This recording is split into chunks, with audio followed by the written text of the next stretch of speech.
In a small mountain town where winter never seems to end, Eli Navarro scrapes by as a single father, his firefighter days behind him after tragedy struck. His world revolves around 8-year-old Sofie and the simple rhythms of survival, until one afternoon changes everything. While skating on the town's half-frozen lake, desperate cries pierce the mountain air. Without hesitation, Eli races across cracking ice to pull 2 young girls from the frigid water, never imagining he's just rescued the missing daughters of one of America's wealthiest families. The twins, Isla and Ivy Langford, were supposed to be safe in their gilded world, yet somehow ended up alone and drowning. When their mother Vivienne arrives, a billionaire, philanthropist hardened by betrayal, she sees something in this humble man that money can't buy. But what dark family secret drove 2 pampered heiresses to that dangerous lake in the first place? Before we jump back in, tell us where you're tuning in from. And if this story touches you, make sure you're subscribed, because tomorrow I've saved something extra special for you. The alarm clock's harsh buzz cut through the pre-dawn silence of the small apartment above Murphy's hardware store. Eli Navarro's hand shot out reflexively, silencing it before the sound could wake Sofie. 5:30 in the morning had been his rising time for 3 years, now early enough to shower, dress, and prepare breakfast before his daughter stirred in the narrow bed they shared in their 1-bedroom home. He sat on the edge of the mattress for a moment, letting his eyes adjust to the familiar shadows. The apartment wasn't much a converted storage space that old Murphy had offered him when the medical bills from the fire had consumed what little savings he'd managed to accumulate during his firefighting years. But it was theirs, and more importantly, it was safe. The burn scars along his left arm caught the pale morning light filtering through the single window. 3 years, 2 months, and 16 days since the warehouse fire that had claimed Sarah and left him broken in ways that went deeper than damaged skin. The scars were a roadmap of that night, the night he'd chosen to save a homeless man's life instead of rushing home to his wife, who'd called about smoke in their kitchen. By the time he'd arrived, the electrical fire had consumed their little house and everything in it, including the woman who'd taught him that love could be gentle. Eli pulled on his work clothes, worn jeans, and a flannel shirt that had seen better years, and padded quietly to their tiny kitchenette. The refrigerator hummed with the effort keeping their meager groceries cold, and he smiled despite himself at the sight of Sofie's latest artwork magneted to its surface. She'd drawn their family, 2 stick figures holding hands under a sun that looked suspiciously like a fried egg. "Daddy and me forever," she'd written in her careful 8-year-old script. The coffee maker gurgled to life as he measured out just enough grounds for 1 cup of small luxury he allowed himself each morning. While it brewed, he began breakfast. Scrambled eggs from the carton they split throughout the week. Toast from day-old bread Murphy let him buy at discount, and the last of the orange juice Sofie loved so much. "Morning, sunshine," he whispered when he heard her stirring. Her wild dark curls, so much like Sarah's, peeked over the blanket, followed by brown eyes that held more wisdom than any child should possess. "Is it Saturday yet?" she asked, her voice thick with sleep and hope. "Not quite, sweetheart. 3 more days." Saturday meant their weekly adventure, usually a walk around the lake or a visit to the library, depending on weather and how much gas money he could spare. Sofie emerged from the covers clutching her threadbare teddy bear, the one toy that had survived their various moves. Mr. Buttons had lost an eye and most of his original brown fur, but he remained her constant companion, a bridge to memories of the mother she barely remembered. "Daddy, can we go to the lake today instead of Saturday?" she asked, settling at their small table while Eli plated her breakfast. "Today's a school day, Bug, and I've got work." But Mrs. Peterson said there might be a snow day, and you always say work can wait for important things. She gave him that look, the one that reminded him so powerfully of Sarah that his chest tightened. Eli sat across from his daughter, watching her methodically eat her eggs while Mr. Buttons watched from the chair beside her. The teddy bear had been Sarah's idea, something to help Sofie feel secure during his long shifts at the firehouse. Now it served a different purpose, a tangible reminder that love endures even when everything else falls apart. "What makes today so special?" he asked, genuinely curious. Tommy Brennan said the ice is the thickest it's been in years. And Jenny's mom said, if we don't get more snow soon, the lake might start melting early this year. She paused, considering her words with the seriousness she brought to everything. "I want to skate before it's gone." The simple request hit him harder than it should have. Sofie rarely asked for anything, having learned early that their circumstances meant most wants remained wishes. She'd adapted to their life with a grace that sometimes broke his heart, never complaining about second-hand clothes or generic cereal, always finding joy in the smallest pleasures. "The forecast does call for snow," he admitted, glancing out their single window at the gray sky that promised precipitation. "And Murphy mentioned he might close early if it starts coming down heavy." Her face lit up with a kind of pure happiness that reminded him why every sacrifice was worth it. "Really? We could go skating?" "If the weather cooperates and Mr. Murphy lets me off early, then yes, we can go skating." Sofie launched herself from her chair and wrapped her arms around his neck. Mr. Buttons pressed between them. "Thank you, Daddy. I love you more than all the stars." "I love you more than all the space between them," he replied.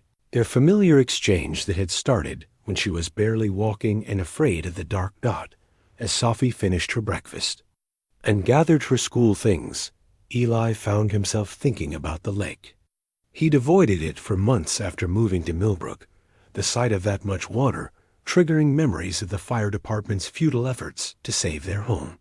But Sofie had eventually coaxed him there, her fearless joy on the makeshift ice rink gradually healing something he hadn't realized was still broken. The walk to Millbrook Elementary took 15 minutes through the heart of their struggling town. Main Street bore the scars of economic decline, empty storefronts with soap-painted windows, a movie theater that hadn't shown a film in 2 years, and the constant presence of "for sale" signs that never seemed to attract buyers. But there was beauty here, too, in the way neighbors looked out for each other, in the mountains that cradled their valley like protective arms, in the stubborn persistence of people who refused to give up on the place they called home. Mrs. Chun waved at us, Sofie observed as they passed the medical clinic. Dr. Sarah Chun had moved to Millbrook the same year Eli arrived, drawn by the town's need and the peaceful anonymity it offered. She'd treated Sofie's various childhood ailments with gentle competence, never mentioning that their payment plans stretched longer than most insurance would cover. "She's good people," Eli agreed. In Millbrook, that phrase carried weight. Good people were treasured, their kindness forming the invisible threads that held their community together despite the economic pressures trying to tear it apart out at the school. Sofie joined the stream of children bundled in mismatched winter coats, their breath forming small clouds in the cold air. She turned back to wave at him, Mr. Buttons tucked securely in her backpack where he spent his school days. "See you later, Daddy. Don't forget about the lake." "I won't forget," he called back, watching until she disappeared through the school's front doors. The building was old but well maintained by teachers and parents who understood that education represented their children's best hope for a future beyond Millbrook's limitations. Murphy's Hardware occupied a corner building that had served the community for over 60 years. The original Murphy had been replaced by his son, who'd inherited both the business and his father's commitment to helping neighbors solve problems, one tool at a time. The store smelled of oil and sawdust, fertilizer, and the peculiar metallic scent of new tools waiting to be useful. "Morning, Eli," Murphy called from behind the counter where he was processing the weekly inventory. "Heard we might get that storm after all. Sofie's hoping for enough to close school early. She wants to go skating." Murphy chuckled, the sound echoing in the high-ceilinged space. That girl's got her priorities straight. Life's too short to miss a good skating day. He paused, studying the weather through the front windows. Tell you what, if it starts coming down heavy before noon, go ahead and take off. Won't be many customers venturing out in a blizzard anyway. This was Murphy's way. Eli had learned. The older man never made charity feel like charity, always finding practical reasons for his generosity. The reduced rent on their apartment was because he needed someone to keep an eye on the building. The employee discount on household necessities was because it saved him inventory paperwork. The flexible schedule was because weather-dependent businesses needed weather-flexible employees. The morning passed quietly, with only a handful of customers brave enough to venture out as the promised snow began to fall. Eli restocked shelves, organized the tool rental section, and helped Mrs. Kowalski find the right size weather stripping for her kitchen window. Each task was simple, manageable, so different from the split-second life-and-death decisions that had defined his firefighting career. By 11 o'clock, the snow was falling steadily enough to dust the mountains in fresh white and begin accumulating on the roads. Murphy emerged from his office with a satisfied nod. Go on, get out of here before it gets worse. That little girl of yours is probably watching the clock. Eli didn't need to be told twice. He collected his coat and thanked Murphy, who waved off his gratitude with characteristic gruffness. The walk home took longer through the increasing snow, but there was something peaceful about the way the weather transformed their town, softening its rough edges and making even the abandoned buildings look pristine. Sofie was waiting by their window when he climbed the stairs to their apartment, her face pressed against the glass like a child watching for Christmas morning. Daddy, you're home early. Does this mean? It means we're going skating, he confirmed. And her whoop of joy was worth every cold step they'd take to reach the lake. They bundled up in their warmest, clothes-layered sweaters under winter coats that had seen several seasons of use, thick socks and boots that still had another winter's worth of life in them, and the knitted hats that Sofie had chosen at the church's annual winter clothing drive. Mr. Buttons rode in her coat pocket, his remaining eye peeking out to observe. Their adventure got the lake lay a 20-minute walk beyond the town's edge, nestled in a natural bowl surrounded by pine trees that stood like silent sentries. In summer, it hosted the occasional fisherman or family picnic. In winter, it became Millbrook's unofficial community center, its frozen surface welcoming anyone who owned skates or could fashion reasonable substitutes. Their own skates had come. From the same church drive as their hats figure skates in Sofie's size and hockey skates that almost fit Eli if he wore extra socks. They weren't pretty, but they served their purpose, carrying them across the ice in graceful arcs that reminded him why he'd fallen in love with skating as a child. Today, they had the lake almost to themselves. The falling snow created a sense of privacy, a white curtain that made their small world feel infinite and intimate at the same time. Sofie took off across the ice with the fearless abandon that only children possess, her laughter echoing off the surrounding mountains. Eli followed, more cautiously, not from fear, but from the simple pleasure of watching his daughter's joy. This was why he'd survived the fire. He realized. This was why he'd found the strength to build a new life from the ashes of his old one. Not for grand purposes or noble causes, but for moments like this, pure happiness shared with the person who mattered most. The afternoon stretched before them like a gift, unmarked by schedules or obligations.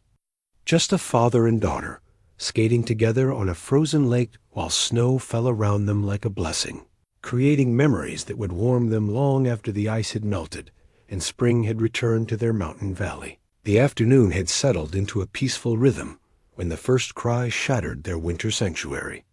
Eli was teaching Sofie how to skate backward, his hands steady on her shoulders as she giggled and wobbled across the ice, when a sound cut. Through the falling snow, high-pitched, desperate, unmistakably human.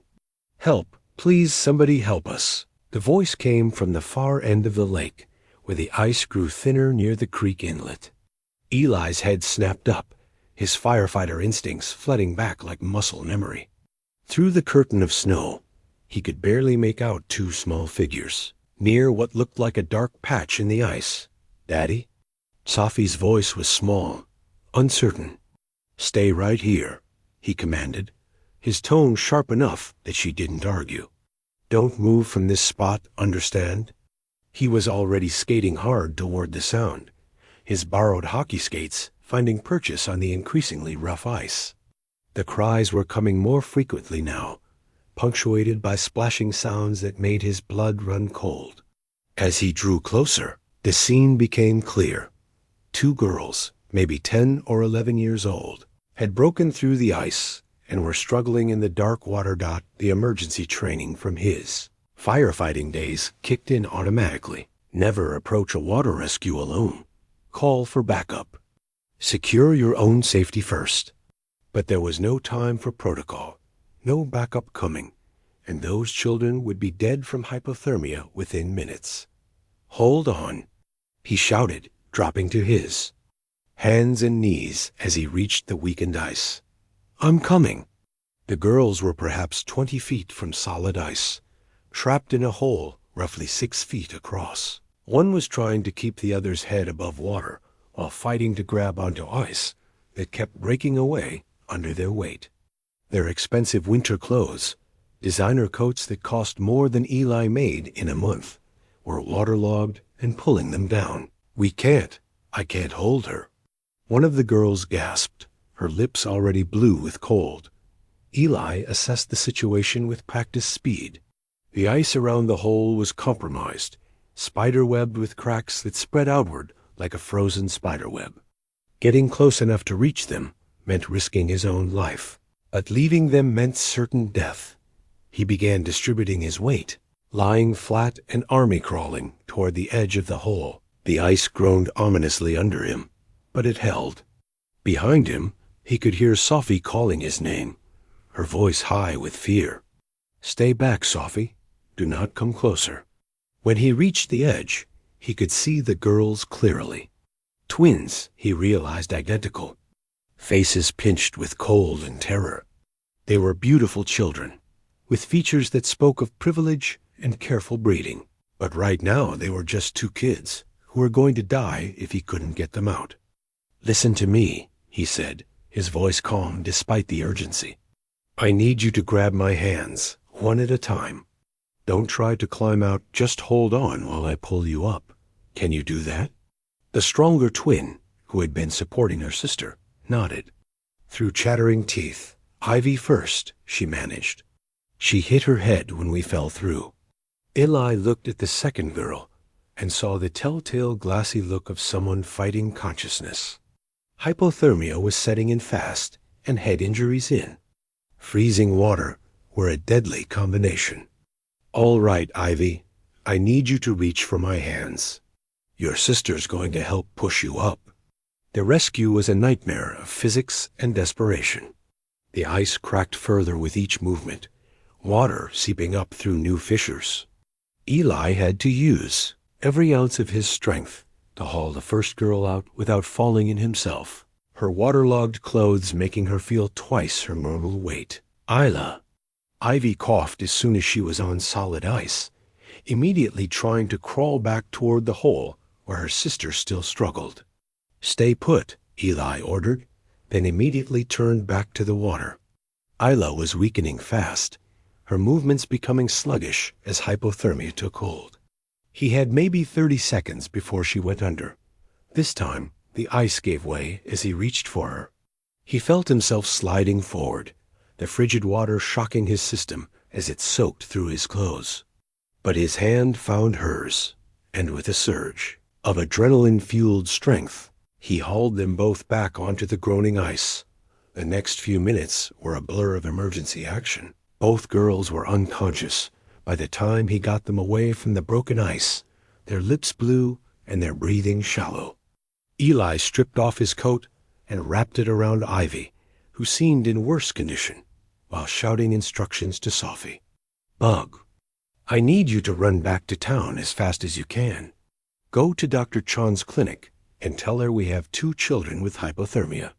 Tell her to call for an ambulance. Can you do that?" Sofie nodded, her face pale but determined. She took off across the ice with a speed that would have made him proud under different circumstances. Eli began CPR on Ivy, whose pulse was weak and thready. Between compressions, he checked on Isla, who was stirring slightly. The emergency blanket, from his small first aid kit, habit from his firefighting days, went around both girls as he worked to restore Ivy's breathing. "Come on, sweetheart," he murmured, continuing chest compressions. "Stay with me. Your sister needs you." Isla's eyes fluttered open, unfocused but aware. "Ivy?" she whispered. "She's going to be okay," Eli promised, though he wasn't sure he believed it. "What are your names? Can you tell me what happened?" "Isla and Ivy Langford," the girl managed through chattering teeth. We were running. Had to get away." Langford. The name hit him like a physical blow.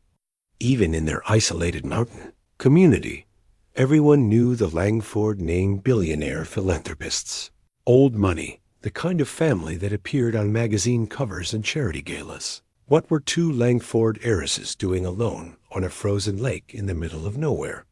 Before he could process this revelation fully, Ivy coughed violently and began breathing more regularly. Her eyes opened, the same startling blue as her sister's, and fixed on Eli with an intensity that was unsettling in someone so young.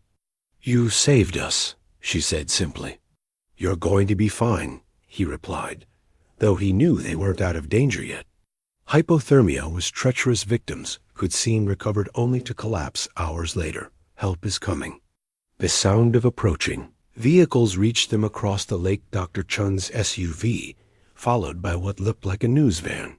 Word traveled fast in small towns, and a rescue at the lake was the kind of story that drew attention. "I don't want to go on TV," Isla whispered, and there was real fear in her voice.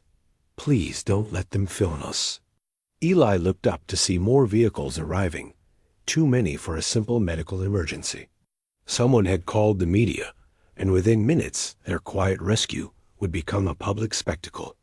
"Nobody's going to hurt you," he promised, but even as he said it, he could see reporters emerging from their vans. Cameras already rolling. Dr. Chun reached them first, her medical bag in hand and her face set in professional calm. She immediately took over the girl's care while Eli gave her a rapid briefing on their condition and the timeline of the rescue. "Good work," she said quietly. "You saved their lives." But Eli's attention was already shifting to the growing crowd of media personnel, setting up equipment at the lake's edge. This was going to become a circus, and something about the twins' fear of cameras told him there was more to this story than a simple skating accident. "Dr. Chun," he said quietly, "these girls are scared of the media attention. Is there a way to get them out of here without?" His words were cut off by the distinctive sound of helicopter rotors. They all looked up to see a sleek black aircraft descending toward the lake, its downwash sending snow swirling in all directions. "That's our mother," Ivy said, her voice barely audible over the helicopter noise. Eli watched as the aircraft landed. On the far side of the lake, away from the gathering media circus, a woman emerged from the passenger seat, tall, elegant, moving with the kind of purposeful grace that spoke of absolute authority. Even from a distance, he could see the tension in her posture, the way she scanned the scene before starting toward them with long, measured strides. Vivienne Langford in person was more imposing than any photograph could capture. She moved through the chaos of reporters and emergency personnel like they didn't exist, her focus entirely on the 2 small figures wrapped in emergency blankets. When she reached them, she dropped to her knees beside her daughters, without regard for her expensive clothes or the muddy ice. Her hands moved over them with practiced efficiency, checking for injuries, while her eyes held a mixture of relief and fury that made Eli take an involuntary step back. "Isla, Ivy, are you hurt?" Her voice was controlled, but he could hear the emotion barely held in check. "We're okay, Mom," Isla replied. "This man saved us. His name is Eli, and he jumped in the water even though the ice was breaking." Vivienne Langford's gaze shifted to Eli for the first time, and he felt the full weight of her attention. Her eyes were the same striking blue as her daughter's, but where theirs held innocence and gratitude, hers held a complexity he couldn't begin to read. "Mr. Navarro." "Eli Navarro."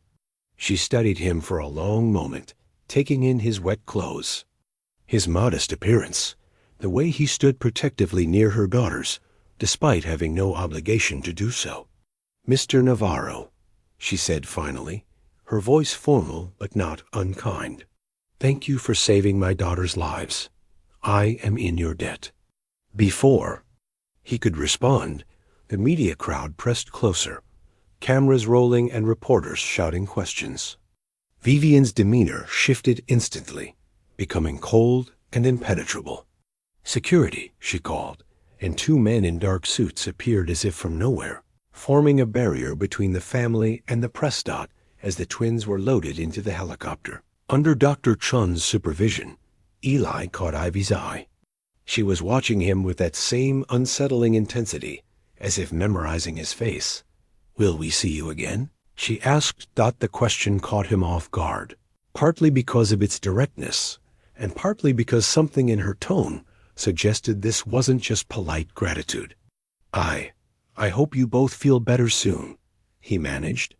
Vivienne Langford paused at the helicopter door, turning back to look at him one more time.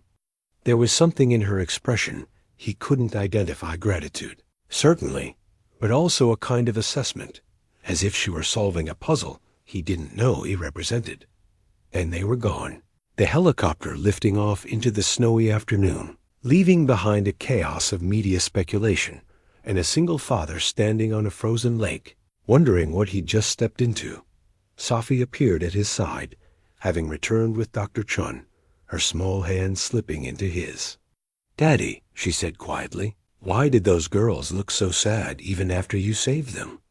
It was, Eli realized, exactly the right question, and he had no idea how to answer it. By morning, their quiet mountain town had become the center of a media storm that seemed to grow larger by the hour. Eli woke to the sound of vehicles idling outside Murphy's Hardware, and when he peered through their single window, he counted no fewer than 6 news vans parked along Main Street. "Daddy, why are there so many cars?" Sofie asked, pressing her face against the glass beside him. She was still in her pajamas, Mr. Buttons tucked under one arm. "Reporter's bug. They want to talk about yesterday." The rescue had made national news overnight. Eli knew this because Mrs. Kowalski had called at 6 in the morning to tell him she'd seen him on the Today Show, though he couldn't remember anyone filming him specifically. The story had everything the media loved: Billionaire Heiresses, a heroic rescue, and the kind of human interest angle had played well during sweeps week. What he hadn't expected was the persistent knocking that started at 7:30 and continued in waves throughout the morning. Reporters wanting interviews, photographers hoping for pictures, producers offering money for exclusive access to the hero of Millbrook Lake. "Mr. Navarro?" Another voice called through their door. "I'm with CNN. We'd love to just ask you a few questions about the rescue." Eli had stopped answering after the third knock. He'd learned in his firefighting days that media attention was usually more trouble than it was worth, and something about yesterday's events felt too personal, too complicated for public consumption. "Can I go to school?" Sofie asked, and he realized she was dressed and ready, her backpack slung over her shoulders. The walk to school became an exercise in navigation. Reporters called out questions from doorways and car windows, their cameras following their progress down Main Street. Sofie stayed close to his side, her usual morning chatter replaced by wide-eyed observation of the chaos around them. "Daddy, are you famous now?" she asked as they reached the school's front steps. No, sweetheart. I just helped some kids who needed help. That's what people are supposed to do. But even as he said it, he could see that yesterday had changed something fundamental about their quiet life. The other parents dropping off children stared at him with new recognition, some nodding respectfully, others seeming to study him as if trying to understand what made him different from them. At Murphy's Hardware, the older man was fielding calls with increasingly irritated responses. "No, I will not give you his phone number," Murphy was saying as Eli entered through the back door. "And no, you cannot set up cameras in my store." He hung up and turned to Eli with an expression that mixed amusement and annoyance. "Been like this since 5 a.m. Apparently saving billionaire kids makes you more popular than free beer." The morning passed with an endless stream of interruptions. Customers who normally exchanged pleasantries about weather and local gossip wanted detailed accounts of the rescue. The phone rang constantly with media requests that Murphy deflected with increasing gruffness. Around noon, a different kind of visitor arrived. The woman who entered the store didn't look like a reporter, no camera crew, no hurried energy, just quiet elegance that seemed out of place among the shelves of power tools and garden supplies. "Excuse me," she said to Murphy. "I'm looking for Eli Navarro." Something about her voice made Eli look up from the inventory he was pretending to organize. She was perhaps 40, with prematurely silver hair and the kind of understated but expensive clothing that suggested wealth without flaunting it. "I'm Margaret Winters," she continued when Eli approached. "I work for the Langford family. Mrs. Langford wanted me to deliver this personally." She handed him an envelope of heavy cream paper, his name written across it in elegant script. Inside was a handwritten note on letterhead that probably cost more than his weekly salary. "Mr. Navarro, words feel inadequate to express my gratitude for what you did for Isla and Ivy yesterday. You risked your life for children you'd never met, asking for nothing in return. This kind of selfless courage has become rare in our world. I would very much like to meet with you properly to express my thanks and to discuss how I might show appropriate gratitude for your actions. Would you consider joining me for lunch tomorrow? At the Millbrook Inn? I understand this is an imposition on your time, but I hope you'll allow me this opportunity. With sincere appreciation, Vivienne Langford." "She's waiting outside," Margaret said quietly, "in case you have questions or would prefer to respond in person." Through the front window, Eli could see a black sedan parked across the street, its tinted windows hiding whoever waited inside. The vehicle was sleek and expensive, but not ostentatious, the kind of car that whispered rather than shouted about its owner's wealth. "Tell her," Eli started, then stopped. What did he want to tell Vivienne Langford? That he was just doing what anyone would do, that he didn't need thanks or rewards. That the way her daughters had looked at him suggested this was more complicated than a simple rescue. "Tell her I'll meet her tomorrow," he said finally. "Noon at the inn." Margaret nodded and left as quietly as she'd arrived. Through the window, Eli watched the sedan pull away, noting how the reporters who'd been loitering on Main Street seemed oblivious to its significance. The rest of the day passed in a haze of continued media, attention and mounting curiosity from townspeople. By evening, Eli was grateful to retreat to their small apartment with Sofie, who had returned from school, full of questions about why her teacher had asked if she was okay and why some of her classmates' parents had been acting weird. "Mrs. Peterson said you're a hero," she reported while they shared a dinner of canned soup and grilled cheese sandwiches. "Tommy Brennan said his dad thinks you should be on TV more." "What do you think?" Eli asked. Sofie considered this seriously, the way she approached all important questions. "I think you are just being you. You always help people who need help. Like when Mrs. Chun's car wouldn't start, or when Mr. Murphy hurt his back moving boxes." Her simple wisdom cut straight to the heart of his discomfort with the attention. He hadn't done anything extraordinary. He'd simply done what needed doing. The fact that the children happened to be wealthy didn't change the fundamental equation of someone in danger needing help. That evening, after Sofie had fallen asleep, clutching Mr. Buttons, Eli sat by their window, looking out at the much quieter Main Street. Most of the media circus had moved on to whatever tomorrow's story would be, leaving behind only a few persistent stragglers, hoping for additional angles.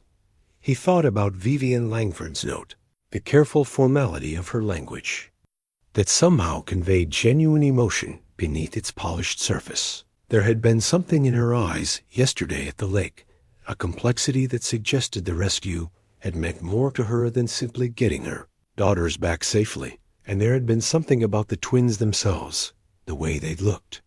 When the helicopter arrived, that suggested their presence on that lake hadn't been entirely accidental.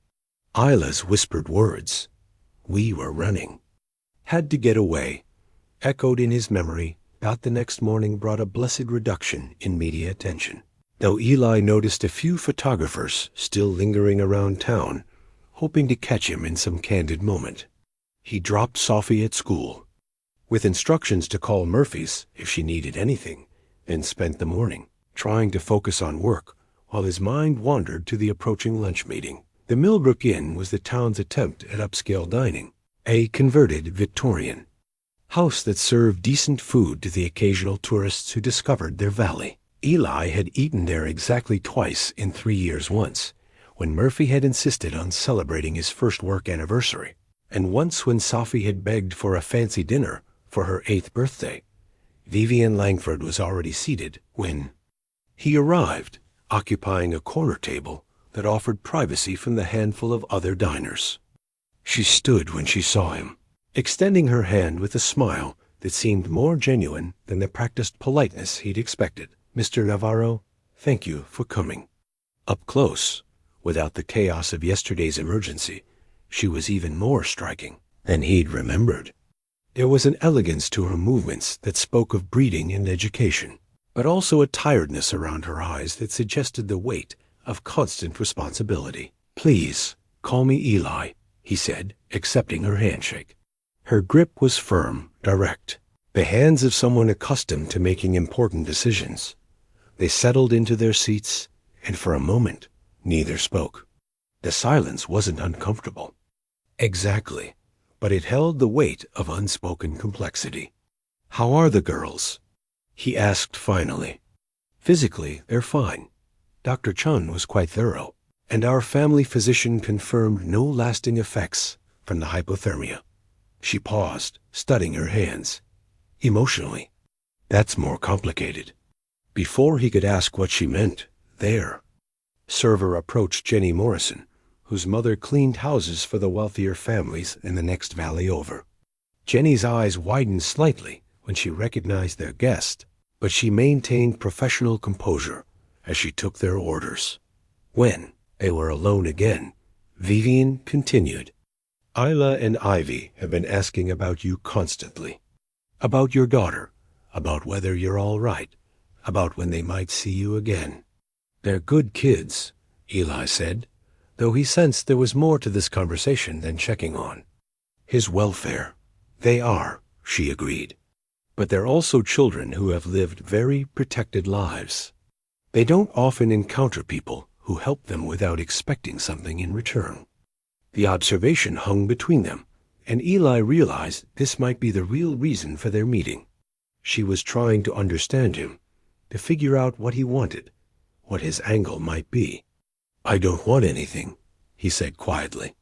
"I saw kids in trouble and helped them, that's all."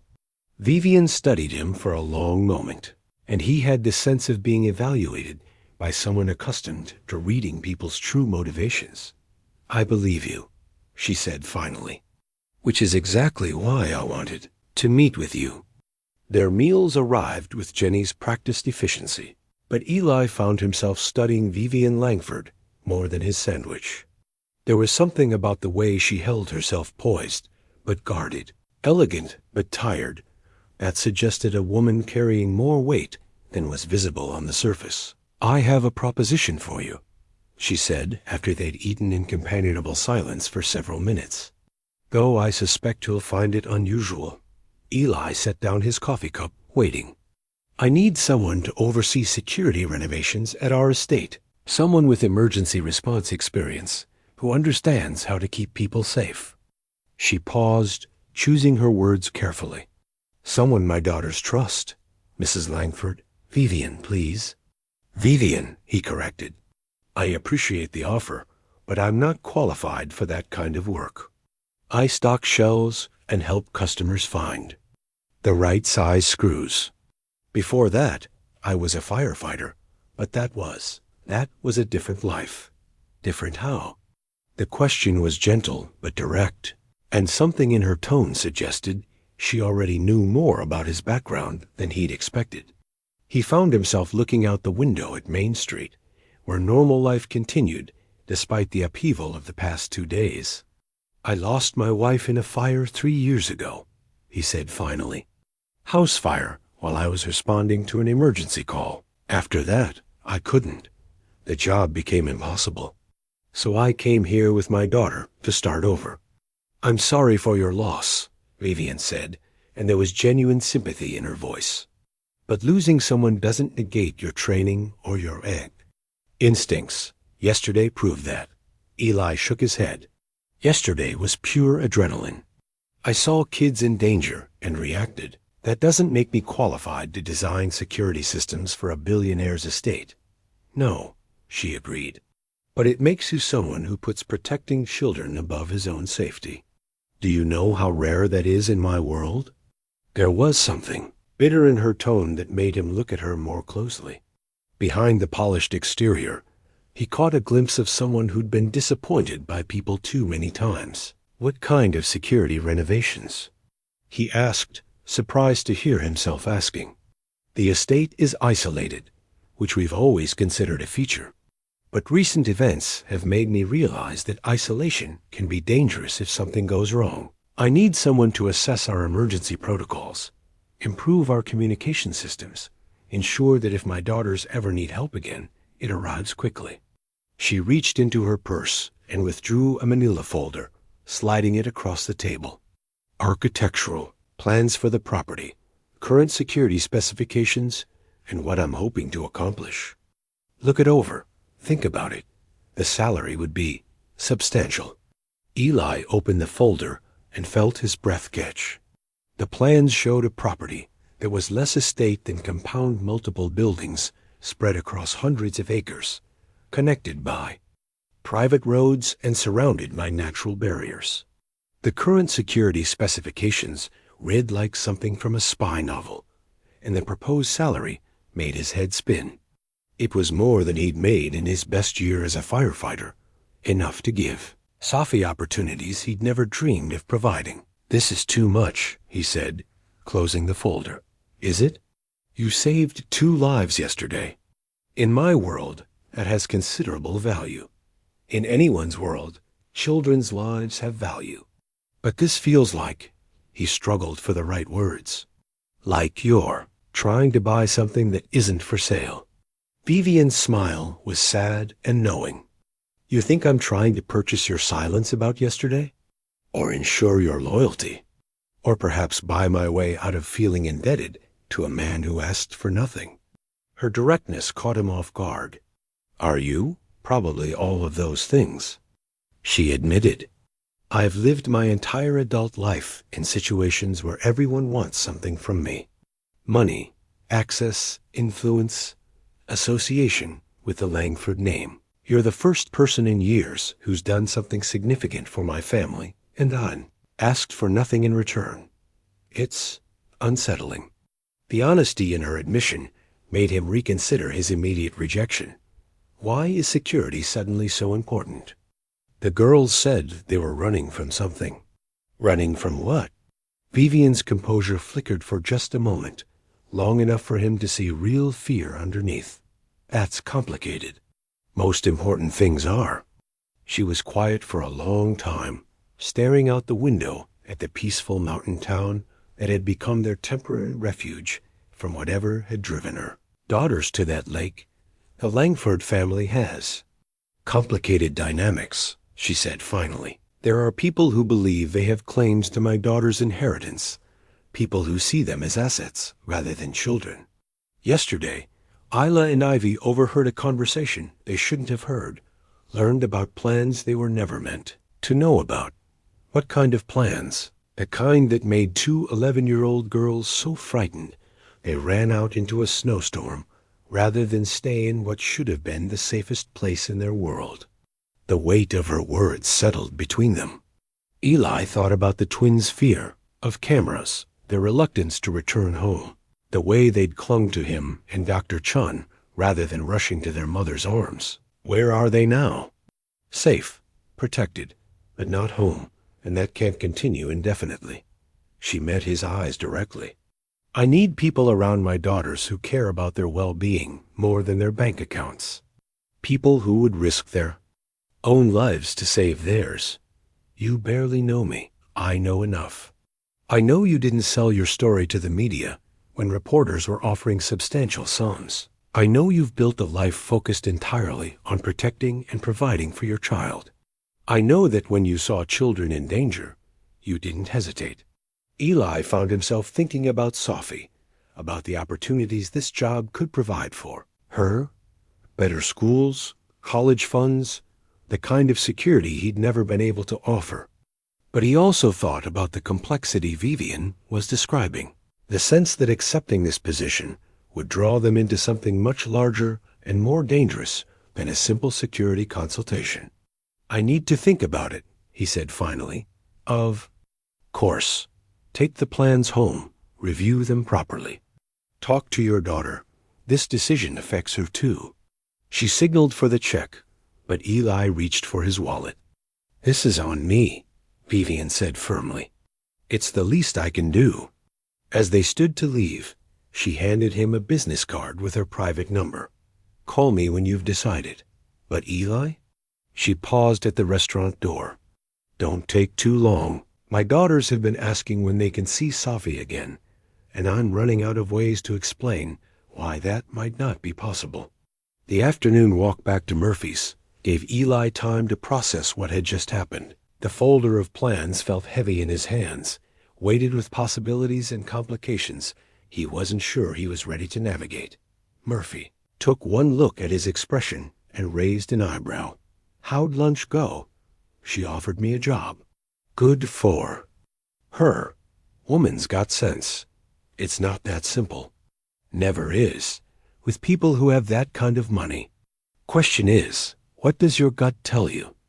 Eli thought about Vivienne's sadness when she spoke about her daughter's fear, about the way the twins had looked at him with desperate trust, about Sofie's innocent question regarding why the rescued girls had seemed so sad. My gut tells me there's more to this story than anyone's saying. Murphy nodded sagely. Usually is. But sometimes the complicated stories are the ones that need good people most. That evening, Eli spread the architectural plans across their small kitchen table, while Sofie did homework on her bed. The scope of the Langford estate was staggering. Not just the main house, but guest cottages, staff quarters, recreational facilities, and infrastructure that rivaled some small towns. Daddy, what are all those papers? Sofie asked, looking up from her math worksheet. Maps of a place where I might work. She abandoned her homework to study the plans with the intense curiosity she brought to everything new. It's really big. Are there kids there? 2 girls about your age. The ones you saved? Yes. Sofie traced the outline of what appeared to be a playground area with one finger. Do they have friends to play with? It was such a simple question, but it cut straight to the heart of what he'd sensed about Isla and Ivy, their isolation, their hunger for normal childhood experiences, their immediate connection to him and Sofie, despite their vastly different circumstances. I don't think they have many friends, he admitted. That's sad, Sofie said with a straightforward empathy that sometimes broke his heart. Everyone needs friends. Later, after she'd fallen asleep, Eli sat by their window with Vivienne's business card in his hand. The town was quiet now, the media circus having moved on to other stories, leaving them with a decision that would determine the direction of their carefully rebuilt life. He thought about Sarah, about what she would have advised. She'd always been the brave one in their marriage, the one who pushed him to take chances when his natural caution held him back. Sometimes the scariest opportunities are the ones we most need to take, she'd told him once when he was considering the promotion that had ultimately led to his position on the emergency response team. But she'd also been the one who'd paid the price for his dedication to helping others. The business card was expensive stock, embossed with elegant simplicity. All it would take was one phone call to change everything for better or worse. He couldn't say. Eli looked over at Sofie's sleeping form, at Mr. Button's standing guard from the pillow beside her, and realized that whatever decision he made, it had to account for more than just financial security. It had to be the right choice for a man raising a daughter who was watching his every move, learning from his example what it meant to be a good person in a complicated world. Tomorrow, he would have to choose between the safe, simple life they'd built and the uncertain promise of something larger. But tonight, he would simply sit with the weight of possibility and trust that when morning came, he would know what to do. 3 days later, Eli found himself driving through wrought iron gates that opened onto a world so removed from Millbrook that it might as well have been another planet. The Langford estate stretched across a valley that had been carved from the mountainside, its main house rising like something from a European fairy tale against the backdrop of snow-covered peaks. Sofie pressed her face to the passenger window, her eyes wide with wonder. "It's like a castle, Daddy." "Almost," he agreed, though his own reaction was more complicated. The beauty was undeniable, but so was the isolation. The nearest neighbor was probably 10 miles away, and the property's remoteness, which Vivienne had described as a feature, struck him as a potential vulnerability. They'd left Millbrook early that morning after Eli had called Vivienne to accept her offer. The decision had crystallized over breakfast when Sofie had asked if taking the job meant they could help the sad girls be less lonely. Sometimes his daughter's clarity cut through complexity better than any amount of adult reasoning.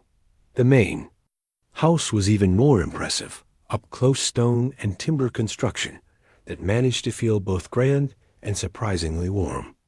As they pulled into the circular drive, Eli noted the sightlines, the multiple access points, the way the building's design prioritized beauty over defensive positioning. Vivienne emerged from the front entrance as they parked, followed by 2 figures that made Sofie bounce excitedly in her seat. Isla and Ivy Langford looked nothing like the half-drowned children he'd pulled from the lake. Dressed in matching but not identical outfits that probably cost more than his monthly salary, they nevertheless seemed young and eager in a way that reminded him these were still just kids. Regardless of their circumstances, they looked better. Sofie observed with satisfaction. Much better, Eli agreed. The reunion between the girls was immediate and enthusiastic. Isla and Ivy had clearly been watching for their arrival, and they surrounded Sofie with questions about her school, her stuffed bear, her thoughts on their house, delivered in the rapid-fire style of children who'd been storing up conversation. Topics: "Sofie, would you like to see the horses?" Ivy asked, practically vibrating with excitement. "You have horses?" Sofie's response was everything the twins had hoped for. Watching his daughter's wonder at the estate's amenities, Eli felt both gratitude and concern. This was exposure to a lifestyle so far beyond their means that he worried about its impact on her expectations and understanding of their own circumstances. "She'll be fine," Vivienne said quietly, reading his expression with unsettling accuracy. "Children are remarkably adaptable. And honestly, your daughter is exactly what mine needs, someone who finds joy in simple things they've forgotten how to appreciate." As the girls disappeared toward the stables, with what appeared to be a small army of staff members trailing behind them for supervision, Vivienne led Eli toward the house.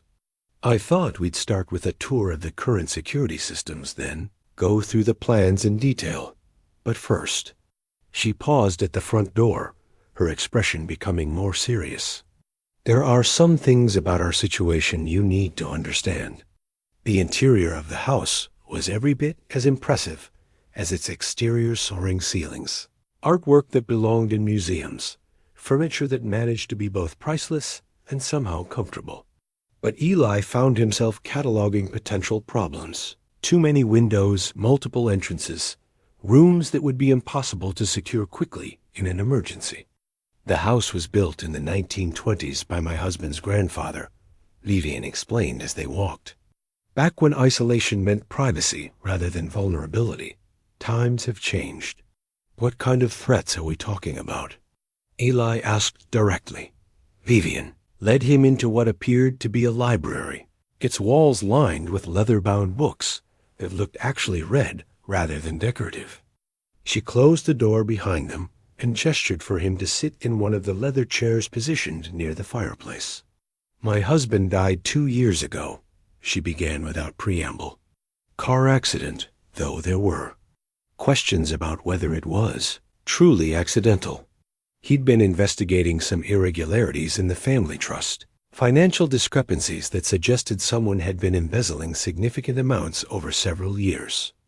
Eli felt the first chill of understanding. Someone in the family, his brother Marcus. My brother-in-law, the girl's uncle, someone they've trusted their entire lives. Her voice remained steady, but he could see the cost of this revelation in her eyes. "We have no proof he caused the accident, but the timing was convenient. Have you gone to the police? With what evidence? Suspicions?" The kind of lawyers the Langford family employs are very good at making inconvenient accusations disappear. She stood and moved to the window, looking out toward the stables where the sound of children's laughter drifted across the grounds. "Marcus has been pushing for expanded access to the girls' trust funds, claiming he needs to make investments on their behalf. The board meeting where this will be decided is next month." "And your daughters overheard something about this?" "They overheard Marcus on a phone call, discussing plans to ensure the board meeting goes his way. Plans that involved making certain the girls wouldn't be in a position to object when they come of age." The implications hung heavy in the air. Eli thought about the twins' terror at the lake, their desperate flight from what should have been. Safety. What exactly did they hear? Vivienne was quiet for a long moment. Marcus talking about permanent solutions and tragic accidents that run in families. The casual evil of it made Eli's blood run cold. Jesus. Quite. So you see why traditional security measures feel inadequate. We're not just talking about keeping strangers out. We're talking about protecting my daughters from someone who has every legal right to be here. Someone they love and trust. Where is Marcus now? New York, handling family business. But he's been pressing for a visit, suggesting the girls need family stability after their traumatic accident. He's scheduled to arrive next week. Eli absorbed this information, his mind already working through possibilities and complications. Why not just leave? Take the girls somewhere safe until you can build a legal case? Because running makes us look guilty of something. Gives him ammunition to claim I'm an unfit mother, trying to alienate the girls from their family. The Langford name comes with obligations as well as privileges. Disappearing isn't an option. She returned to her chair, and for the first time since it met her, Vivienne looked genuinely vulnerable. I need someone here who understands how to protect people, someone the girls trust, someone who can't be bought or intimidated, someone who's already proven he'll risk his life for children he barely knows. Eli studied the security plans spread across the coffee table between them, seeing them now in an entirely different light. This wasn't about upgrading alarms or improving communication systems. This was about creating a safe haven in the middle of a family war where children were the primary targets. What kind of resources do we have? Whatever you need. Money isn't an issue, discretion is. I can't bring in a team of obvious security personnel without raising questions about why such measures are necessary. Staff? Loyal, for the most part. But Marcus has been cultivating relationships here for years. Some of them have known him since he was a child. It's difficult to ask them to see him as a threat. Eli looked around the library, noting the multiple entrances, the windows that offered both light and vulnerability. The way the room's layout would make it difficult to defend in a crisis. "We'll need to limit access points," he said, his tactical training taking over. "Create secure areas within the house where the girls can be safe if something happens. Improve communication systems so help can be summoned quickly. And we'll need protocols for the staff, ways to verify identities, procedures for emergencies, whatever you think is necessary. There's something else." Eli met her eyes directly. "If your brother-in-law is as dangerous as you believe, this job comes with the real possibility of violence. That puts Sofie at risk too." Vivienne's expression grew pained. "I know, and I wouldn't blame you if that changes your decision. But, Eli, your daughter is the first real friend my girls have ever had. Taking that away from them now, when they're already so frightened." Through the window, they could see the three girls by the stable fence, Sofie apparently getting her first riding lesson, while Isla and Ivy provided enthusiastic instruction. The scene was so normal, so innocent, that it was hard to reconcile with the darkness Vivienne was describing. "We'll make it work," Eli said finally. "But I need your word that if things get dangerous, truly dangerous, you'll let me get all the children to safety first. No matter what it costs your legal position, you have my word." As they began to go through the security plans in detail, Eli found himself thinking about the different kinds of fire he'd learned to fight over the years. House fires, forest fires, electrical fires, each required different strategies, different tools, different approaches. But they all had one thing in common. The best way to fight them was to prevent them from starting in the first place. What they were planning here wasn't just security improvement. It was fire prevention on a human scale. And like all the best firefighting strategies, it would require careful preparation, reliable equipment, and the kind of trust that could only be built through time and shared experience. "There's one more thing," Vivienne said as they finished reviewing the immediate GARC grades.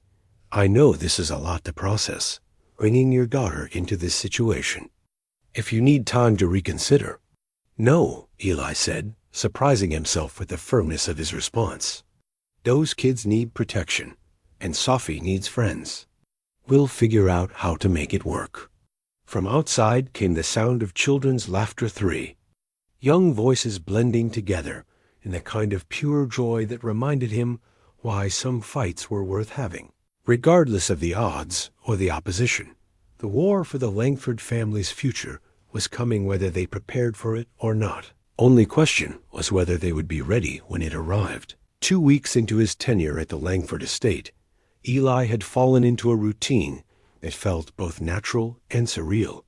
His days began before dawn, checking the security systems he'd been steadily upgrading, reviewing staff schedules with Margaret, Winters, and ensuring that every detail of the girls' safety remained his top priority.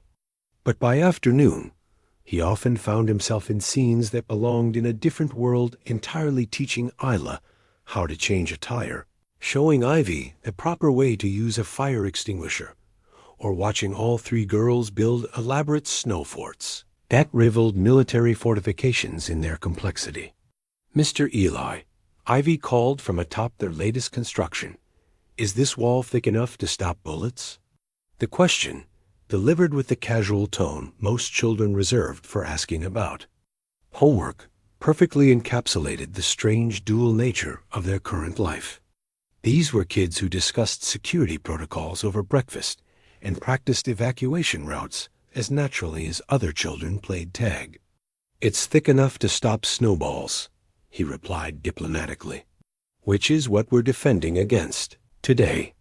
Sofie, who had adapted to estate life with remarkable ease, launched a perfectly aimed snowball that caught Isla square in the shoulder. The ensuing battle was fierce and joyful, The kind of normal childhood chaos that Eli had learned was both precious and rare in the Langford family's experience. From the main house's terrace, Vivienne watched the scene with an expression that mixed maternal pride with something deeper perhaps, relief at seeing her daughters acting like the children they actually were, rather than the little adults their circumstances had forced them to become. "They're different since you arrived," she said when Eli joined her after declaring a temporary ceasefire in the snowball war. Lighter somehow. "Kids need to be kids," he replied, accepting the cup of coffee she offered. "All the security in. The world doesn't matter if they can't have some joy in their lives." Over the past 2 weeks, he'd begun to understand the careful balance required to protect the twins while preserving their childhood. Too much security, and they became prisoners in their own home. Too little, and they remained vulnerable to threats that were becoming increasingly real as Marcus Langford's visit approached. "Any word from your brother-in-law?" Eli asked. Vivienne's expression tightened. "He called this morning. He'll be here tomorrow, earlier than planned. Says he wants to surprise the girls." They both knew there was nothing benign about Marcus's tendency toward surprises. Through her discreet investigations, Vivienne had uncovered a pattern of increasingly desperate financial maneuvers, shell companies designed to hide the money he'd embezzled, and communications with people whose backgrounds suggested capabilities that went well beyond legitimate business. "Are the safe rooms ready?" Eli asked Dot over the past week. He'd overseen the conversion of 2 interior rooms into secure spaces, the library they'd first talked in, and a room adjacent to the girls' bedrooms that could be accessed quickly if needed. Both had reinforced doors, independent communication systems, and supplies to sustain the family for several days if necessary. As ready as they can be, though I still hope we're being overly cautious. Eli watched the girls resuming their snow fort construction, noting how they unconsciously positioned themselves with clear sight lines to the house and multiple escape routes habits they'd absorbed from his casual lessons about situational awareness. "Caution keeps people alive," he said. "And your instincts about Marcus have been right so far." Those instincts had proven themselves over the past weeks as Marcus had made increasingly aggressive moves to position himself for the upcoming board meeting. Legal challenges to Vivienne's custody, questions about her mental stability following her husband's death, and suggestions that the girls would be better served by a male guardian who understood the family business. "There's something else," Vivienne said quietly. "I received a call from the family attorney this morning. Someone has been asking questions about you, your background, your financial situation, your relationship with our family." "Marcus? Almost certainly. He's looking for leverage, some way to discredit your presence here or suggest inappropriate motivations." Eli wasn't surprised. He'd expected scrutiny from the moment he'd accepted this position. But the systematic nature of the investigation suggested Marcus was preparing for something more significant than a simple family visit. What did they find? Nothing useful to his purposes. "Your record is impeccable, decorated firefighter, devoted father, man who risked his life to save children without expecting anything in return." Vivienne's smile was wry. "It's actually quite frustrating for someone looking for dirt to dig up." Their conversation was interrupted by Sofie's voice, calling from the snow fort. "Daddy." "Ms. Vivienne, come see what we built." The girls had constructed something that was part fortress, part playhouse, and part tactical installation. Every angle had been considered, every wall positioned for maximum defensive value while still maintaining the fun factor that made it appealing to children. "It's magnificent," Vivienne declared, and the pride in her voice was genuine. "But I think it might be time for hot chocolate and planning our dinner preparations." As they walked back toward the house, Isla fell into step beside Eli. "Mr. Eli, Uncle Marcus is coming tomorrow, isn't he?" The question was asked quietly, without her sister or Sofie nearby to overhear. At 11, Isla had developed an acute Awareness of adult undercurrents that spoke to both her intelligence and the premature loss of innocence that came with being a target. Yes, he is. Are you going to be here when he comes? Absolutely. She nodded, some tension leaving her shoulders. Good. Ivy and we feel safer when you're around.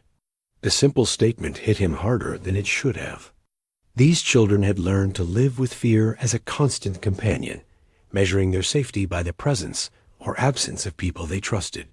It was a responsibility that weighed on him, knowing that their sense of security had become so intertwined with his presence.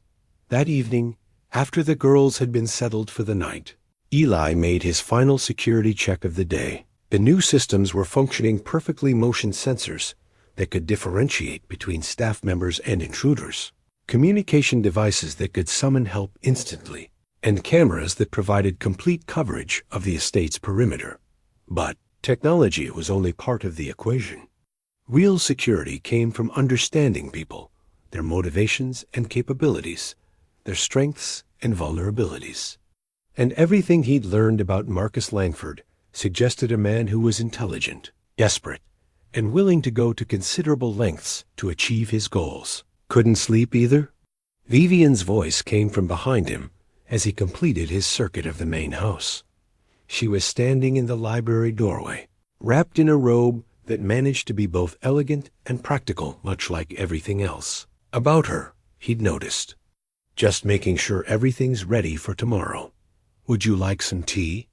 I have a feeling this might be a long night.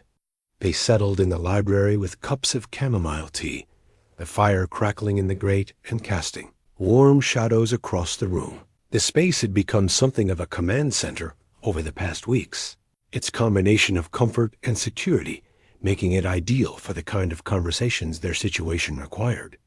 I need to tell you something, Vivienne said, her voice carefully controlled. About my husband's death, about why I'm so certain it wasn't an accident. She moved to an antique desk in the corner and withdrew a manila folder that looked familiar until Eli realized it was the twin of the one she'd shown him, containing the estate's architectural plans. David was meticulous about documentation, everything he discovered about Marcus's embezzlement, every transaction he'd traced, every piece of evidence he'd gathered. It's all here. The folder contained bank records, legal documents, photographs, and what appeared to be surveillance reports. As Eli reviewed the contents, a picture emerged of systematic theft that had been going on for years, hidden beneath layers of legitimate investments and charitable foundations. Marcus has been stealing from the girls' trust funds since they were born, Vivienne continued. Millions of dollars redirected through companies that exist only on paper. David discovered it by accident when he was reviewing the estate planning after his father's death. How much money are we talking about? Enough to fund a very comfortable lifestyle for decades. Enough to kill for, if someone was desperate enough and believed they could get away with it. The final document in the folder was a photocopy of a letter in David Langford's handwriting, dated 3 days before his death. If something happens to me, it read, it won't be an accident. Marcus knows I've discovered his theft, and he's made it clear that he considers the family business more important than family loyalty. I'm documenting everything I've found in the hope that someday someone will be able to use this information to protect Vivienne and the girls from his ambitions. Eli set the letter down carefully, understanding now why Vivienne had been so certain about the threat her brother-in-law represented. This wasn't paranoia or grief-induced suspicion. This was the systematic unraveling of a family by someone who viewed people as obstacles to be removed rather than loved ones to be protected. Why haven't you taken this to the authorities? Because Marcus is careful, and his lawyers are better than mine. The evidence is suggestive, but not conclusive. And in the meantime, bringing accusations would trigger a custody battle that could drag on for years, with my daughters caught in the middle. So you're hoping to gather more evidence while keeping the girls safe. I'm hoping that your presence here will make him reconsider whatever plans he might have. Marcus is many things, But he's not stupid. Having a trained security professional in the house changes his calculations. Eli thought about this, weighing the strategic implications. Or it might force him to accelerate his timeline. If he's planning something, knowing that you're prepared for it might make him more desperate, more dangerous. I know. But what's the alternative? Pretend everything is normal while my daughters live in fear? The question hung between them, and Eli found himself thinking about the different kinds of courage required in this situation. Vivienne's willingness to trust him with her family's darkest secrets, the twins' determination to live their lives. Despite the fear that shadowed them, Sofie's easy acceptance of circumstances she couldn't fully understand all of it, represented a kind of bravery that humbled him. "We'll be ready for whatever he brings," Eli said finally. "And if he tries to hurt those kids, he'll have to go through me first." Vivienne's smile was grateful and sad and fierce all at once. "Thank you for everything you've done, everything you're doing. I know this isn't what you signed up for." "Actually," Eli said, "I think it might be exactly what I signed up for. I just didn't know it at the time." Outside, snow began to fall again, covering the estate in fresh white that would show any footprints come morning. Tomorrow would bring Marcus Langford and whatever plans he'd made for securing his control over the family fortune. But tonight, 3 children slept safely under their roof, protected by walls and systems and people who would fight to keep them that way. That it wasn't perfect security. No such thing existed. But it was something Marcus Langford had never had to factor into his calculations before. The possibility that someone might actually be willing to die to keep his nieces safe. That, Eli thought as he finished his tea and prepared for what might be his last peaceful night at the estate, could make all the difference in the world. Marcus Langford arrived at noon in a convoy that spoke of wealth and power, 2 black SUVs flanking a silver Mercedes, the kind of procession that announced its importance before anyone emerged from the vehicles. Eli watched from the library window as the cars pulled up the circular drive, noting the way the security detail moved with professional efficiency, and the casual arrogance with which Marcus stepped from his vehicle. The man himself was not what Eli had expected. Where he'd imagined someone obviously threatening, Marcus Langford was instead polished and charming, tall, silver-haired, with the kind of easy confidence that came from a lifetime of having doors open before he reached them. He looked like what he was, a successful businessman, a loving uncle, a man who belonged in places like this, which Eli realized was exactly what made him so dangerous. "Uncle Marcus." Ivy's delighted cry echoed across the foyer as the girls rushed to greet their visitor. The twins' joy was genuine and unguarded, and watching them embrace the man who might be planning their deaths was one of the most disturbing things Eli had ever witnessed. "There are my beautiful girls," Marcus replied, his voice warm with what appeared to be genuine affection. "I've missed you both so much." Vivienne descended the main staircase with practiced grace, her smile perfectly calibrated to convey welcome without enthusiasm. "Marcus, how lovely that you could visit." "Vivienne, you look wonderful. Though I have to say, I was concerned when I heard about the girls' accident at the lake. Such a terrifying experience for them." The way he said it, with just enough emphasis on accident, sent a chill down Eli's spine. This was a man who understood the power of subtext, who could deliver threats wrapped in concern and make them sound like expressions of family love. "They're perfectly fine now," Vivienne replied smoothly. "In fact, I'd like you to meet Eli Navarro, a man who saved their lives. He's been helping us with some security improvements to the estate." Marcus's attention shifted to Eli with the kind of focused assessment that suggested he was already well aware of who Eli was and what his presence might mean. His handshake was firm, his smile pleasant, his eyes completely cold. "Mr. Navarro, how fortunate that you were there when needed. The girls are lucky you happened to be skating that day. Just the right place at the right time. Eli replied carefully. Indeed, though I have to wonder what brought my nieces to such a dangerous location in the first place. Children their age should have been supervised more carefully.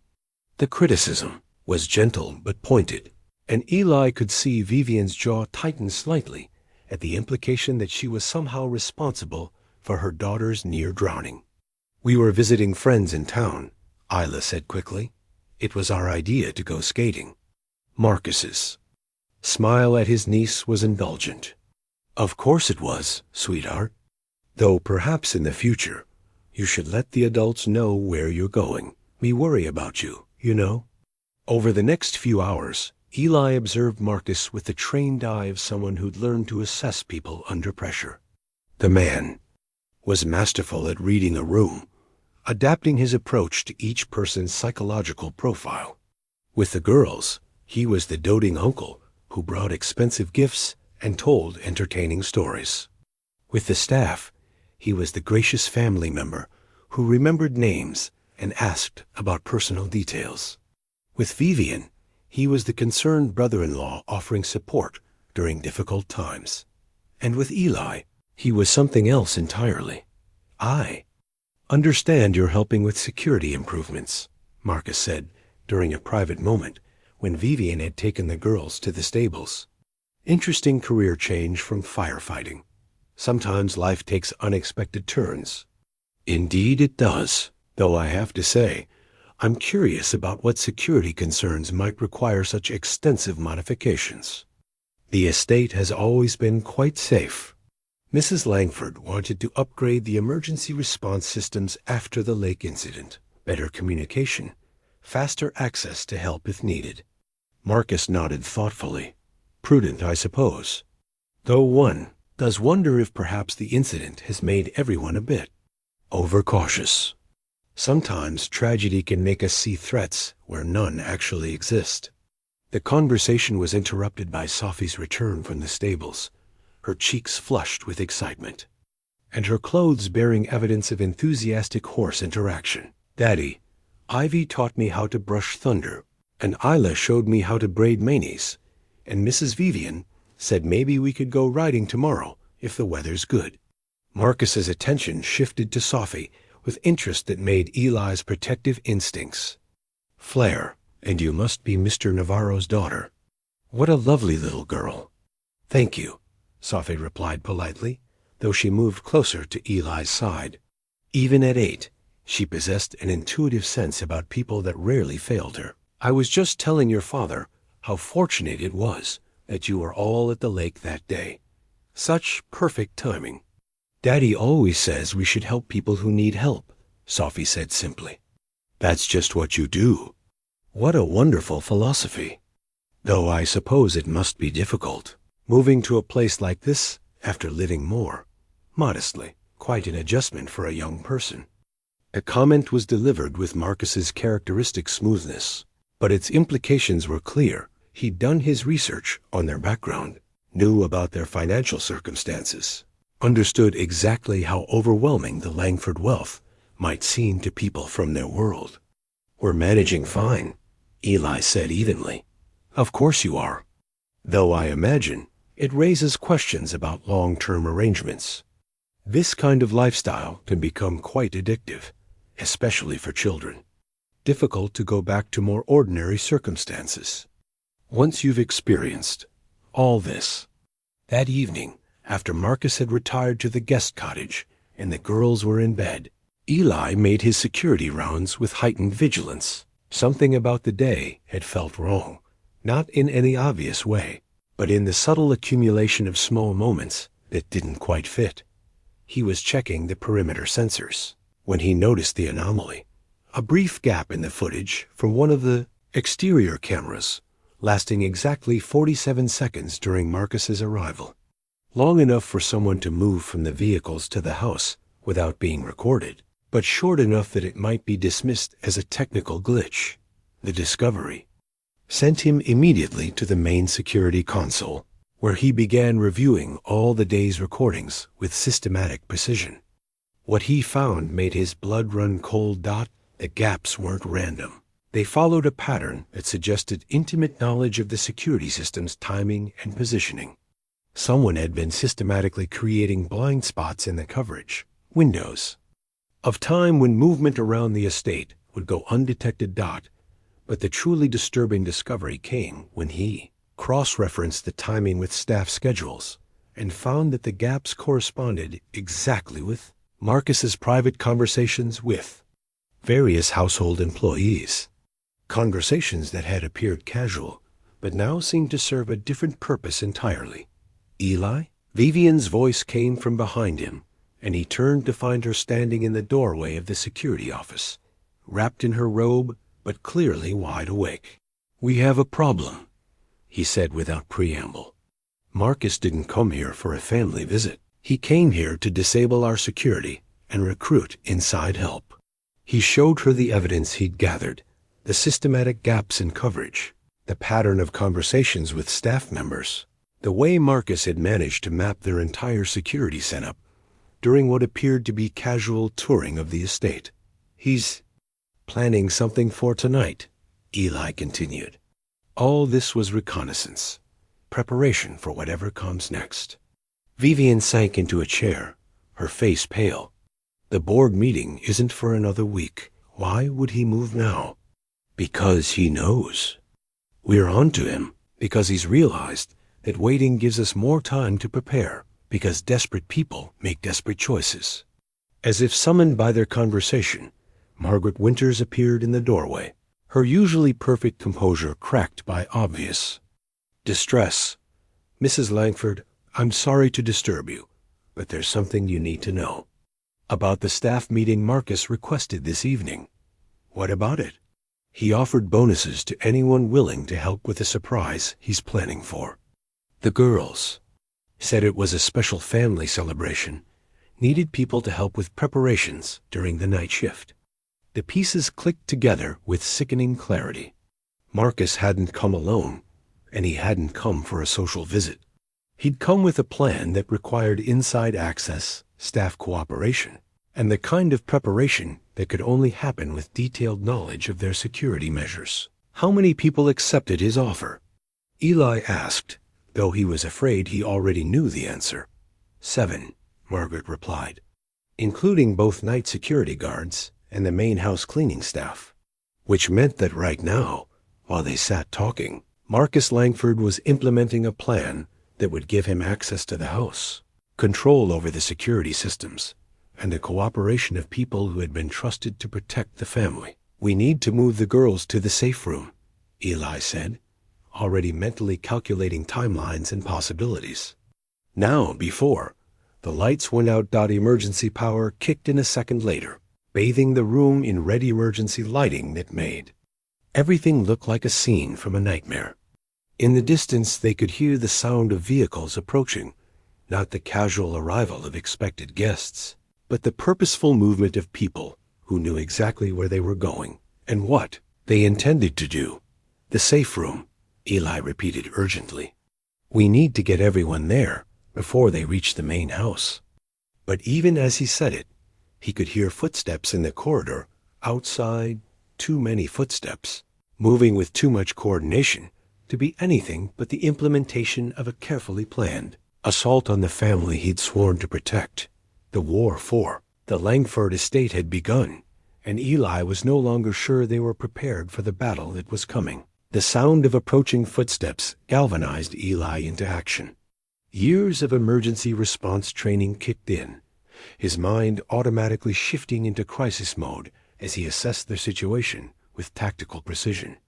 "Margaret, get to the girls' rooms and wake them quietly," he commanded, his voice low but urgent. "Tell them it's a fire drill. Keep them calm but moving. Vivienne, we need to reach the safe room before they control the main corridors." The emergency lighting cast everything in hellish red shadows as they moved through the house. Eli had memorized every route during his security preparations, but moving 3 children and 2 adults through a building under assault was vastly different from theoretical planning. They reached the girls' wing just as Margaret emerged from Isla and Ivy's room. each twin clutching a small bag they'd apparently prepared for exactly this scenario. Behind them came Sofie, still drowsy but trusting, Mr. Buttons tucked securely under her arm. "Where are we going?" Ivy whispered, her voice steady despite the fear in her eyes. "Somewhere safe," Eli replied, leading them toward the library. "Stay close together, stay quiet, and do exactly what I tell you." The safe room he prepared in the library was accessed through a hidden panel behind one of the bookcases, old-fashioned but effective, designed to be undetectable even to people familiar with the house's layout. As they approached, Eli could hear voices in the main foyer, Marcus's distinctive tone giving instructions to what sounded like a considerable team. "Want them contained, not harmed. The children are to be protected at all costs. They're the entire point of this exercise. But the security consultant and anyone who resists are expendable." Vivienne's face went white at her brother-in-law's casual dismissal of their lives, but she maintained her composure as Eli ushered them into the safe room. The space was cramped, but well-equipped independent air circulation, secure communications, supplies for several days, and most importantly, reinforced walls that could withstand considerable force. "What happens now?" Vivienne asked as Eli activated the room's systems. "Now we wait, we watch, and we figure out how to turn this situation to our advantage," he replied, powering up the monitors that showed feeds from cameras throughout the estate. Many of the screens showed only static where Marcus's team had disabled the equipment, but enough remained functional to give them a picture of what they were facing. It was worse than he'd feared. Marcus hadn't just recruited household staff. He'd brought in professionals. The figures moving through the house wore tactical gear and carried themselves with military precision. This wasn't a desperate gamble by a cornered embezzler. This was a carefully planned operation with the resources to succeed. "How many are there?" Margaret whispered, studying the screens with growing horror. "At least 12 that I can see," Eli replied grimly. "Maybe more outside." On the main monitor, they watched Marcus enter the foyer with 2 armed men flanking him. He'd changed from his expensive casual clothes into something more practical, and his entire demeanor had shifted from charming uncle to calculating predator. "No, you can hear me," Marcus called out, his voice carrying clearly through the house's intercom system. "There's no need for this to be unpleasant. I'm not here to hurt anyone. I'm here to protect my family's interests." He paused, as if expecting a response, then continued with the patient tone of someone explaining simple facts to stubborn children. "Vivienne, you've been struggling since David's death. Anyone can see that. The incident at the lake, bringing armed security into the house, these paranoid delusions about family members. It's clearly affecting your judgment and putting the girls at risk." "He's building a narrative," Vivienne murmured, understanding immediately, "making this look like an intervention rather than an assault. By morning, this will all be resolved."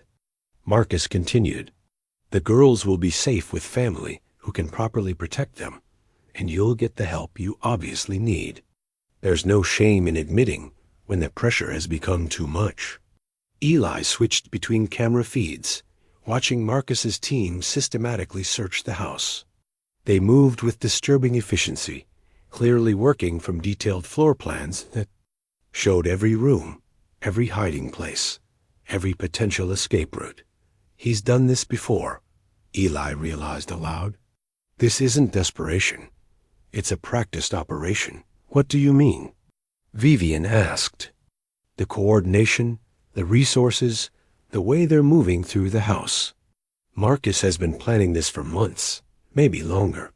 And I'm betting this isn't the first time he's eliminated inconvenient family members." The implications hung heavy in the cramped safe room. If Marcus had been responsible for David Langford's death, if he'd been systematically removing obstacles to his control of the family fortune, then tonight was simply the next step in a long-term campaign. "Daddy," Sofie whispered, tugging at his sleeve, "are the bad men going to hurt us?"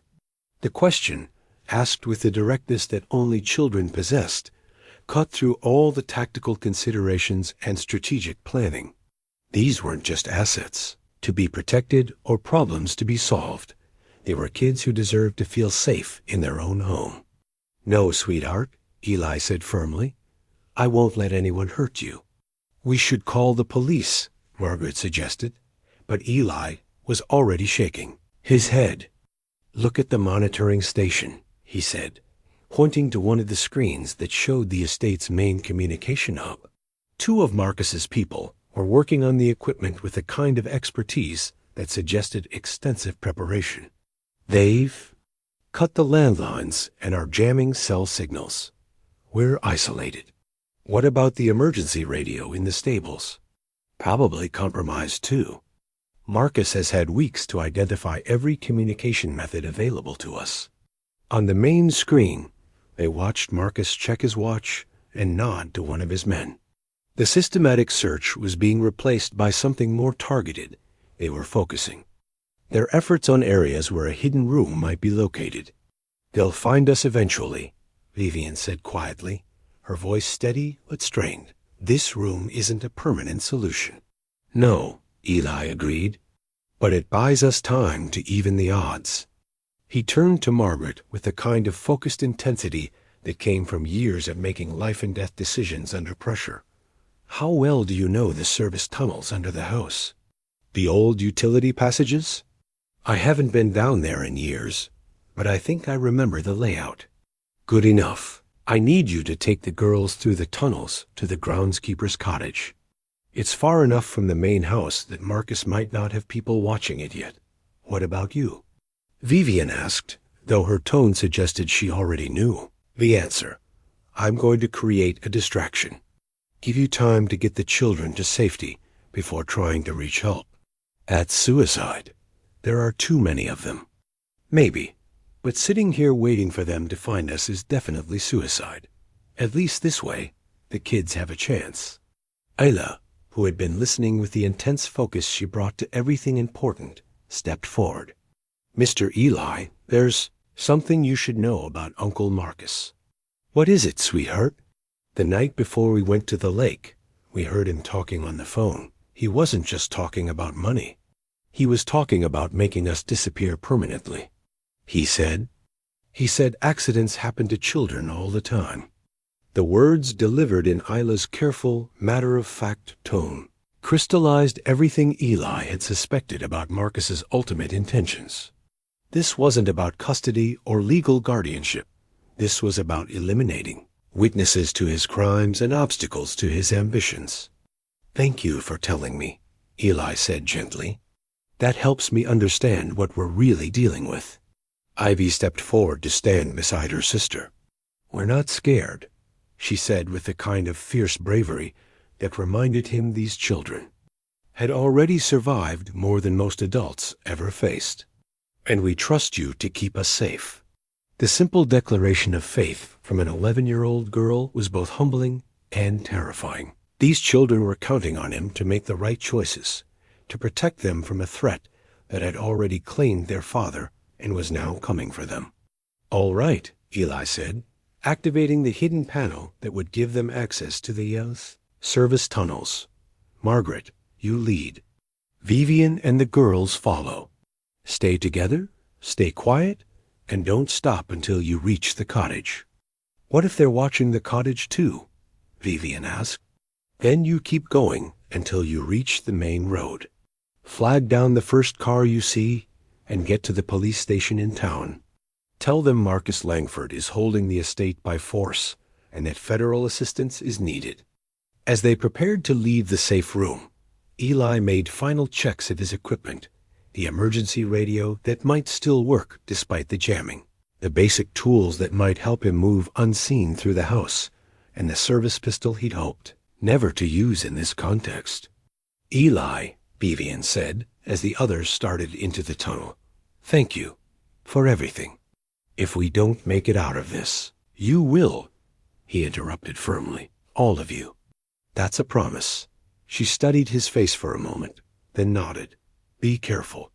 Those girls have already lost too many people they care about." I know. That's why this ends tonight.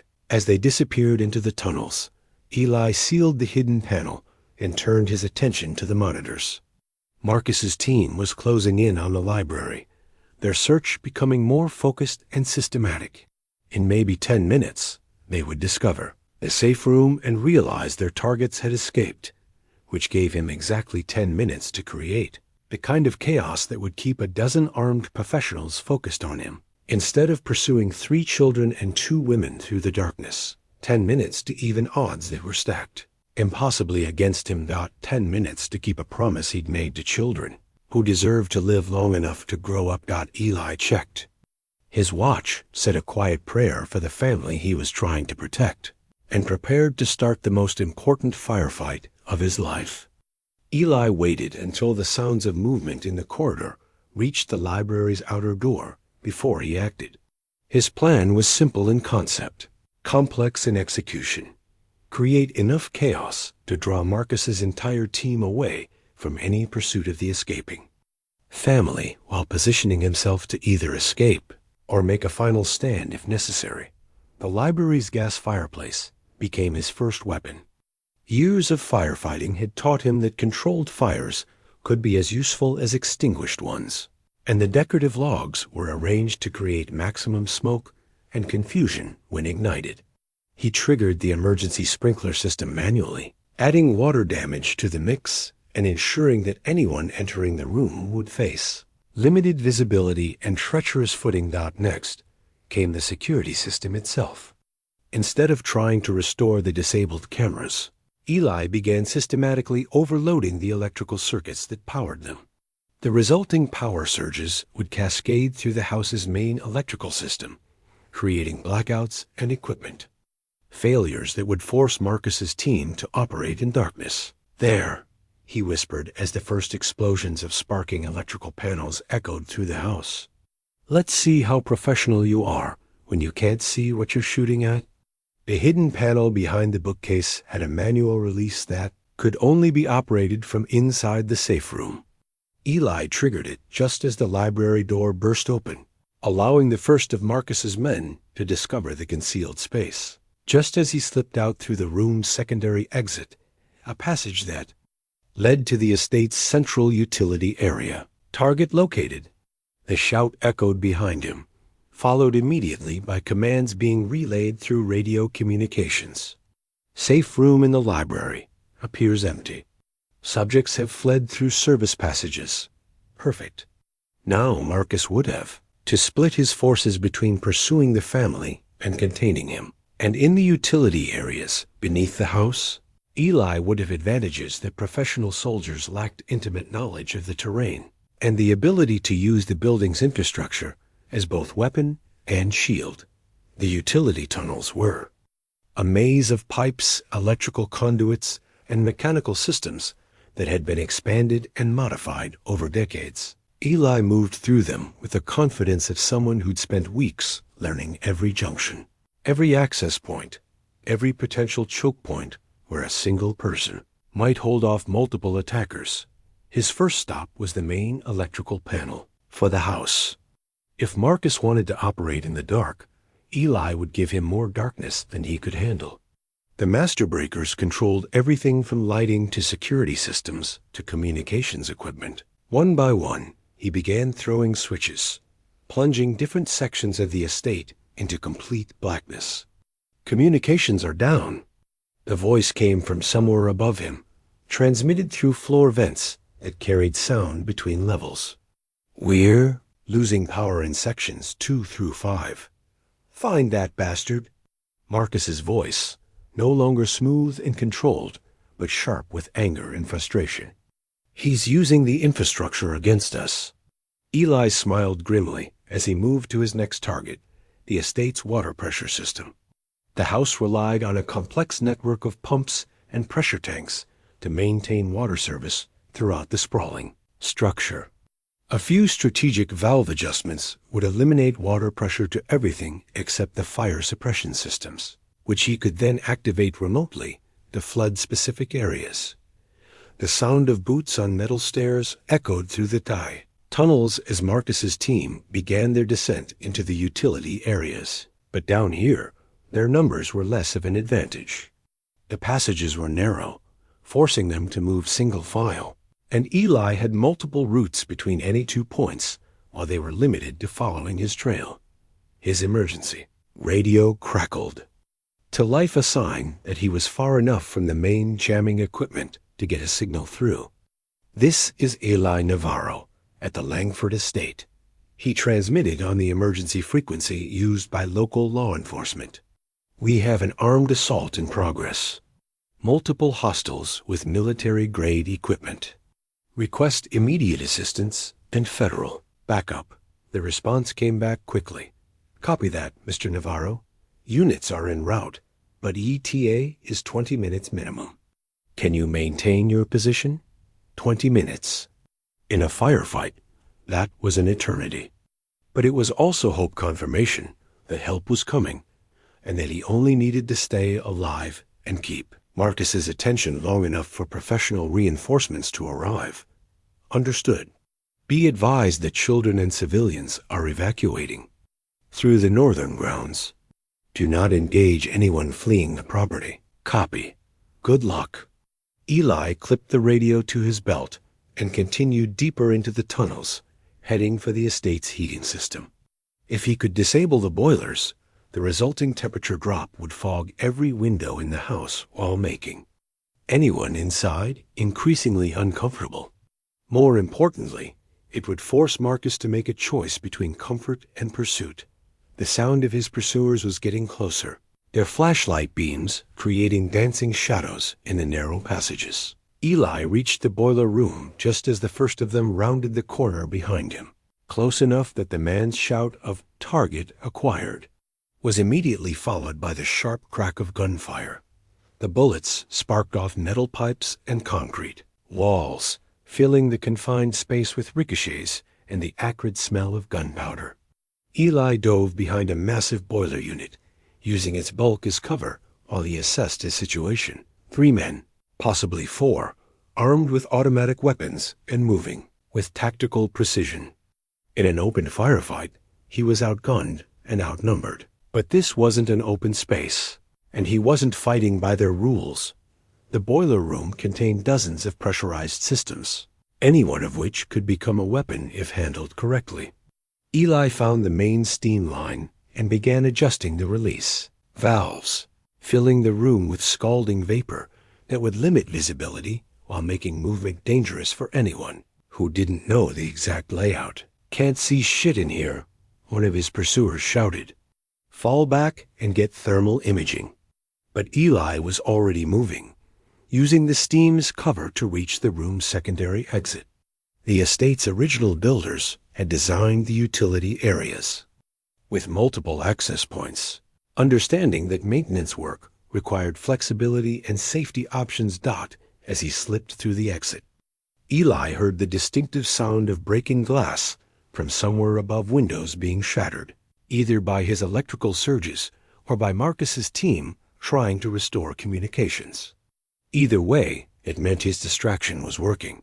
The next phase of his plan required reaching the estate's garage, where the building's emergency generator was housed. If he could disable the backup power system, Marcus would be operating in complete darkness, while dealing with failing electrical systems throughout the house. But as he moved through the tunnels toward the garage, Eli began to hear something that made his blood run cold.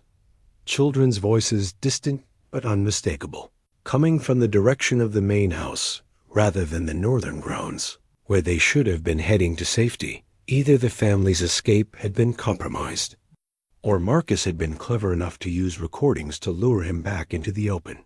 Eli paused at a junction in the tunnels, weighing his options. Continuing to the generator would complete his sabotage of Marcus's operation and ensure that law enforcement arrived to find the attackers at maximum disadvantage. But if those were real voices, if the children were somehow back in danger, then every second of delay might cost lives he'd sworn to protect. The radio crackled again. "This is Sheriff Martinez en route to your location. Can you provide an update on the hostage situation?" Hostage situation. The words confirmed his worst fears. Somehow, Marcus had managed to recapture at least some of the escaping family, turning Eli's careful planning into a nightmare scenario where his continued resistance might result in harm to the people he was trying to save. Sheriff, be advised that the subject may have hostages, Eli transmitted. Approach with extreme caution and be prepared for a complex tactical situation. Copy that. We're coordinating with state and federal units. Hold your position and avoid direct confrontation if possible. But as Ivy's voice echoed through the tunnel's high, frightened, calling his name, Eli knew that holding position was no longer an option. Marcus had found a way to force him back into the open, and every instinct he possessed was screaming that the children were in immediate danger. The game had changed, and with it, all of his careful calculations about odds. And tactics and survival. Now is simply about getting to those kids before Marcus decided they were more useful as examples than as leverage. Eli emerged from the utility tunnels into chaos. Emergency lighting bathed the main foyer in hellish red, while smoke from electrical fires created a haze that made everything appear dreamlike and threatening. Through the artificial fog, he could see Marcus standing near the grand staircase with Vivienne, Margaret, and all three girls arranged in front of him like pieces on a chessboard. The children looked unharmed but terrified. Sofie clutched Mr. Button so tightly that the threadbare bear seemed in danger of disintegrating, while Isla and Ivy stood protectively close to their mother. Vivienne's face was controlled but pale, her hands resting on her daughter's shoulders, in a gesture that was both comforting and possessive. "Ah, there you are," Marcus called out, his voice carrying easily across the smoke-filled space. "I was beginning to think you'd decided to abandon your charges." How disappointing that would have been. Eli stepped fully into the foyer, his hands visible but ready to move toward his concealed weapon if necessary. Around the perimeter of the room, he could see Marcus's men positioned with tactical precision, their automatic weapons trained on him while maintaining clear fields of fire that wouldn't endanger the hostages. "Let them go," Eli said simply. "Your quarrel is with me, not with children." Marcus laughed, the sound echoing strangely in the damaged acoustics of the smoke-filled room. "My quarrel, Mr. Navarro, is with anyone who interferes with family business. You've caused considerable inconvenience with your amateur hour security measures. The police are already on their way. This is over, perhaps, but over can mean many different things." Marcus gestured casually toward the children. "It could mean a tragic fire that claimed several lives during a failed home invasion. It could mean a disturbed security consultant who turned violent and had to be stopped. Or it could mean a peaceful resolution where everyone walks away with their lives intact." The threat was delivered with the same smooth charm Marcus had displayed all day.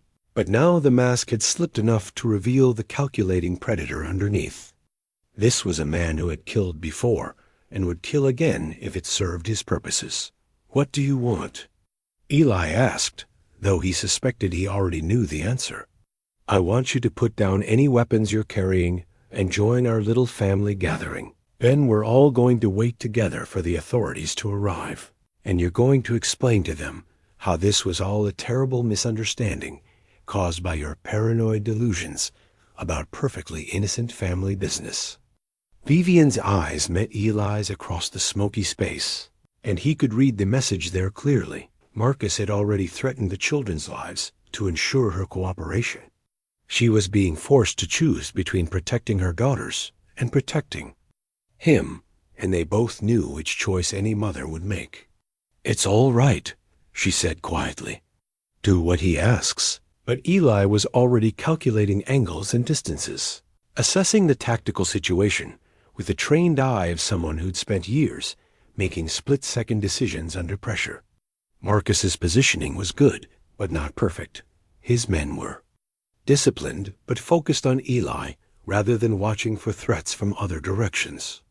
And the smoke and emergency lighting created enough visual confusion to mask sudden movement. Most importantly, Marcus had made the classic mistake of assuming that Eli would prioritize his own survival over the welfare of the children. He was about to learn how wrong that assumption was. "You know what, Marcus?" Eli said, his voice carrying clearly through the room. "You're right about one thing. This is family business." He moved as he spoke, diving sideways toward one of the decorative pillars that supported the foyer's vaulted ceiling. The sudden motion triggered immediate response from Marcus's men, their weapons tracking toward him, even as he triggered the building's fire suppression system from the manual control he'd positioned near the entrance. Water cascaded from dozens of sprinkler heads, turning the smoke-filled air into a chaotic storm of vapor and mist that reduced visibility to mere feet. Emergency alarms began wailing, adding auditory confusion to the visual chaos dot in the confusion. Eli heard Vivienne's voice cutting through the noise. "Girls now." It was a prearranged signal, he realized. While Marcus had been focused on containing and controlling the situation, Vivienne had been planning an escape route that would give her daughters a chance to reach safety. The twins grabbed Sofie's hands and bolted toward the side corridor that led to the conservatory, their mother close behind. "Stop them," Marcus shouted, but his men were struggling to maintain target acquisition in the chaotic environment Eli had created. Eli used their distraction to reach the main electrical panel he'd partially disabled earlier.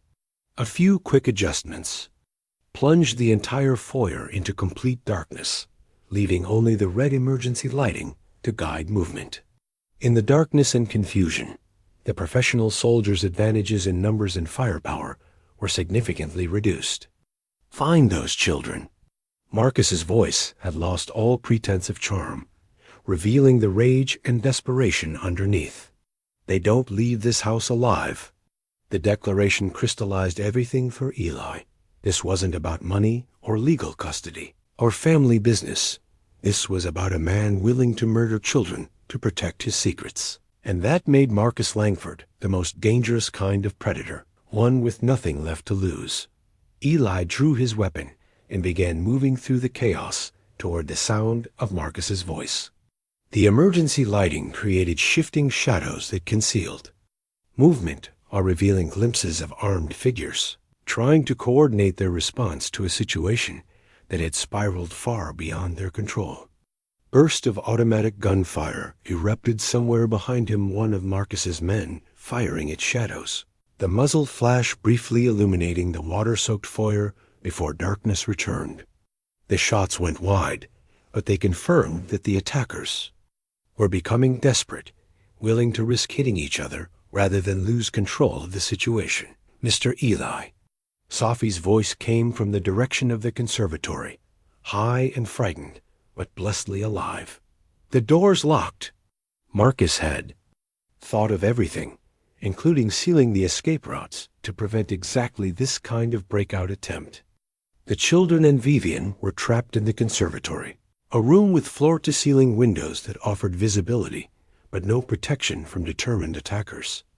"I'm coming," Eli called back, moving toward the sound of his daughter's voice, while tracking the positions of Marcus's men through the chaos. "Stay away from the windows." But even as he moved to help them, Eli could hear the sound of approaching sirens in the distance, the cavalry arriving, just as the situation reached its most critical point. The question was whether he could keep everyone alive long enough for professional help to take control of a situation that had already claimed too many lives and threatened to claim more. The next few minutes would determine whether the Langford family's nightmare ended in rescue or tragedy, and Eli intended to make sure it was rescue, regardless of what it cost him personally. The war for their lives was entering its final phase, and he was determined to be the last man standing when the smoke cleared. 6 months later, the lake at Millbrook sparkled under summer sunshine, its surface unmarked by the tragedy that had brought two families together in ways no one could have predicted. Eli stood at the water's edge, watching 3 children chase each other across the dock with a kind of carefree abandon that had seemed impossible during those dark February days when their world nearly ended. The conservatory door had been reinforced steel, installed by Marcus as part of his security, preparations and designed to keep people in rather than out. It had taken Eli precious minutes to breach it using tools improvised from the estate's emergency supplies, minutes during which the sound of sirens grew closer and Marcus's desperation reached dangerous levels. The final confrontation had lasted less than 60 seconds, a brief, brutal exchange of gunfire in the conservatory, where Marcus made his last stand against the combined forces of arriving law enforcement and a single father, who would die before letting harm come to any of the children under his protection. When the smoke cleared, Marcus Langford lay dead, his criminal empire exposed, and his threat to the family permanently ended.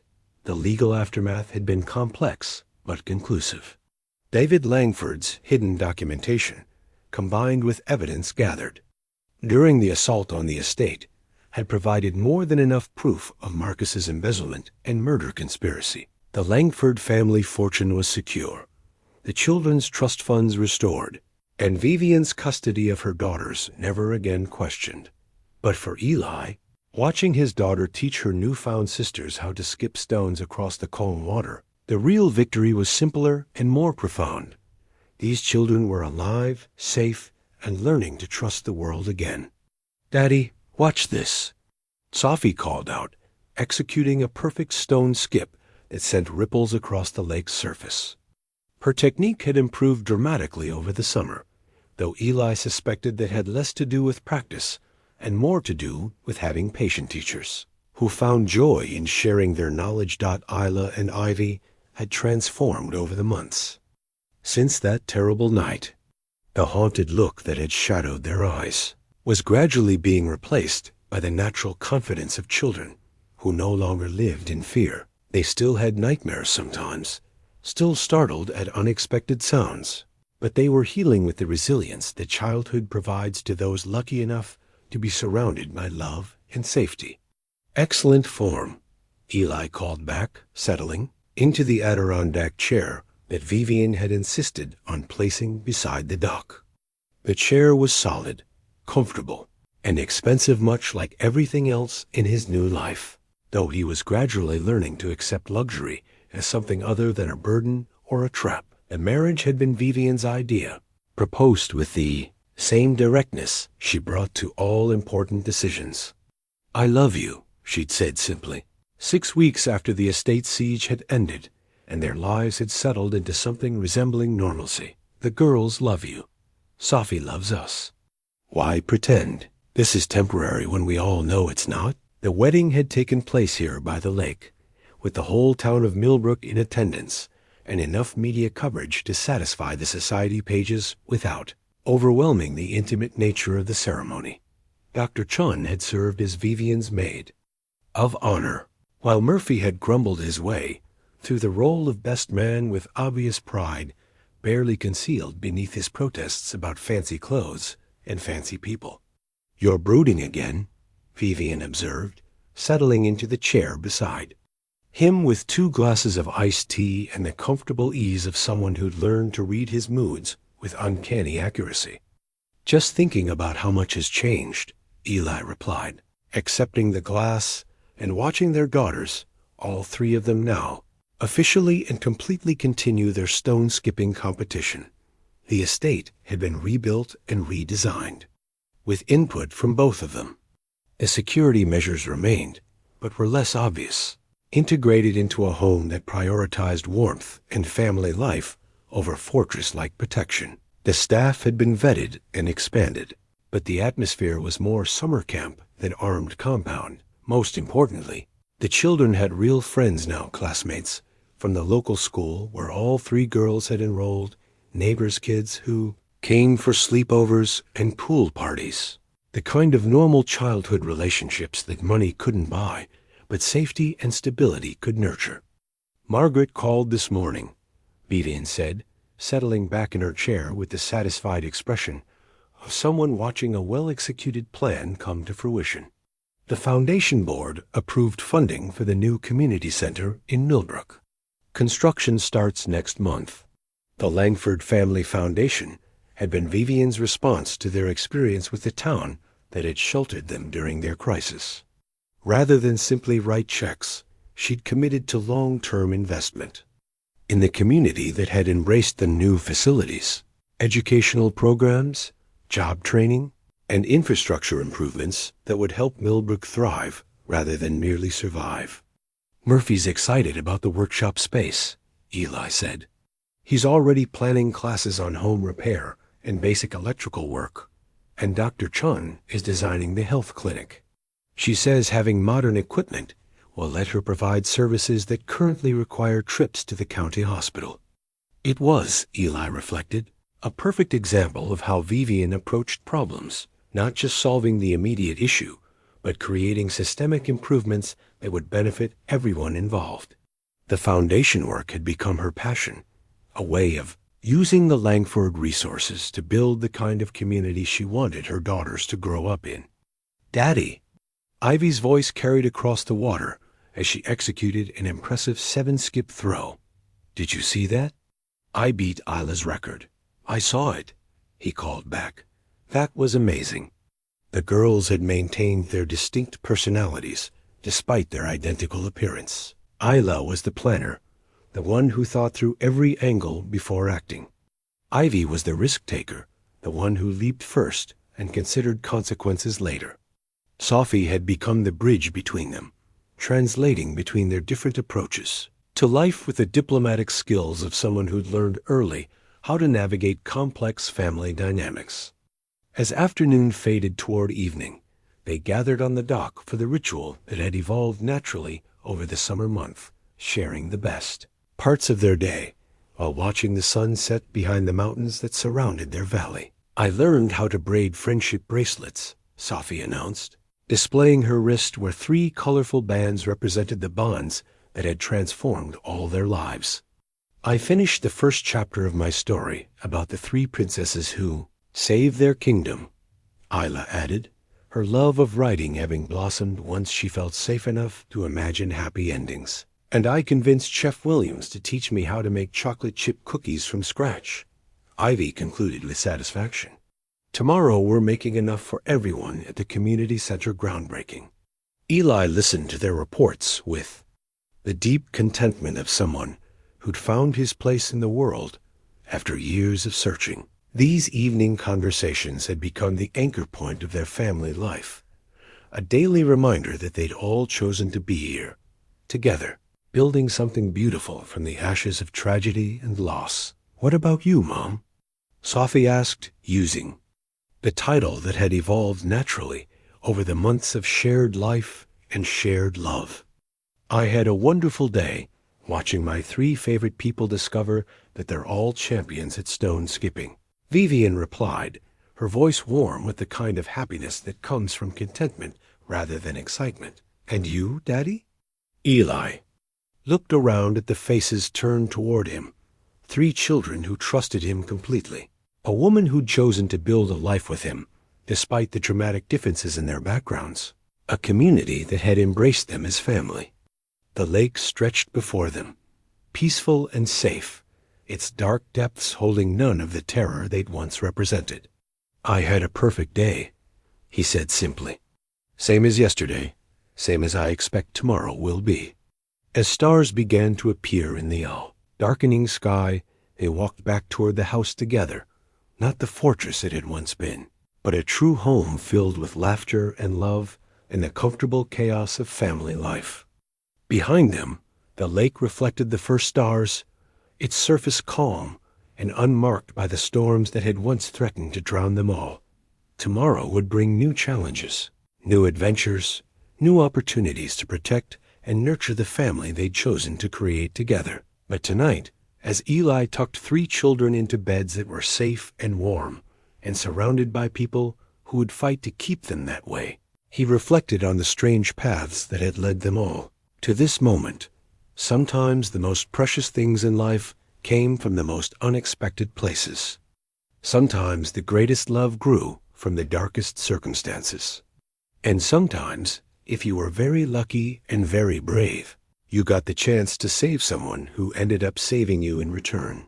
The Langford estate slept peacefully under summer stars, its children safe and its future bright with possibility. And in his own bed, sharing quiet conversation with the woman who'd become his partner in every sense that mattered, Eli drifted off to sleep with the deep satisfaction of someone who'd found his way home at last.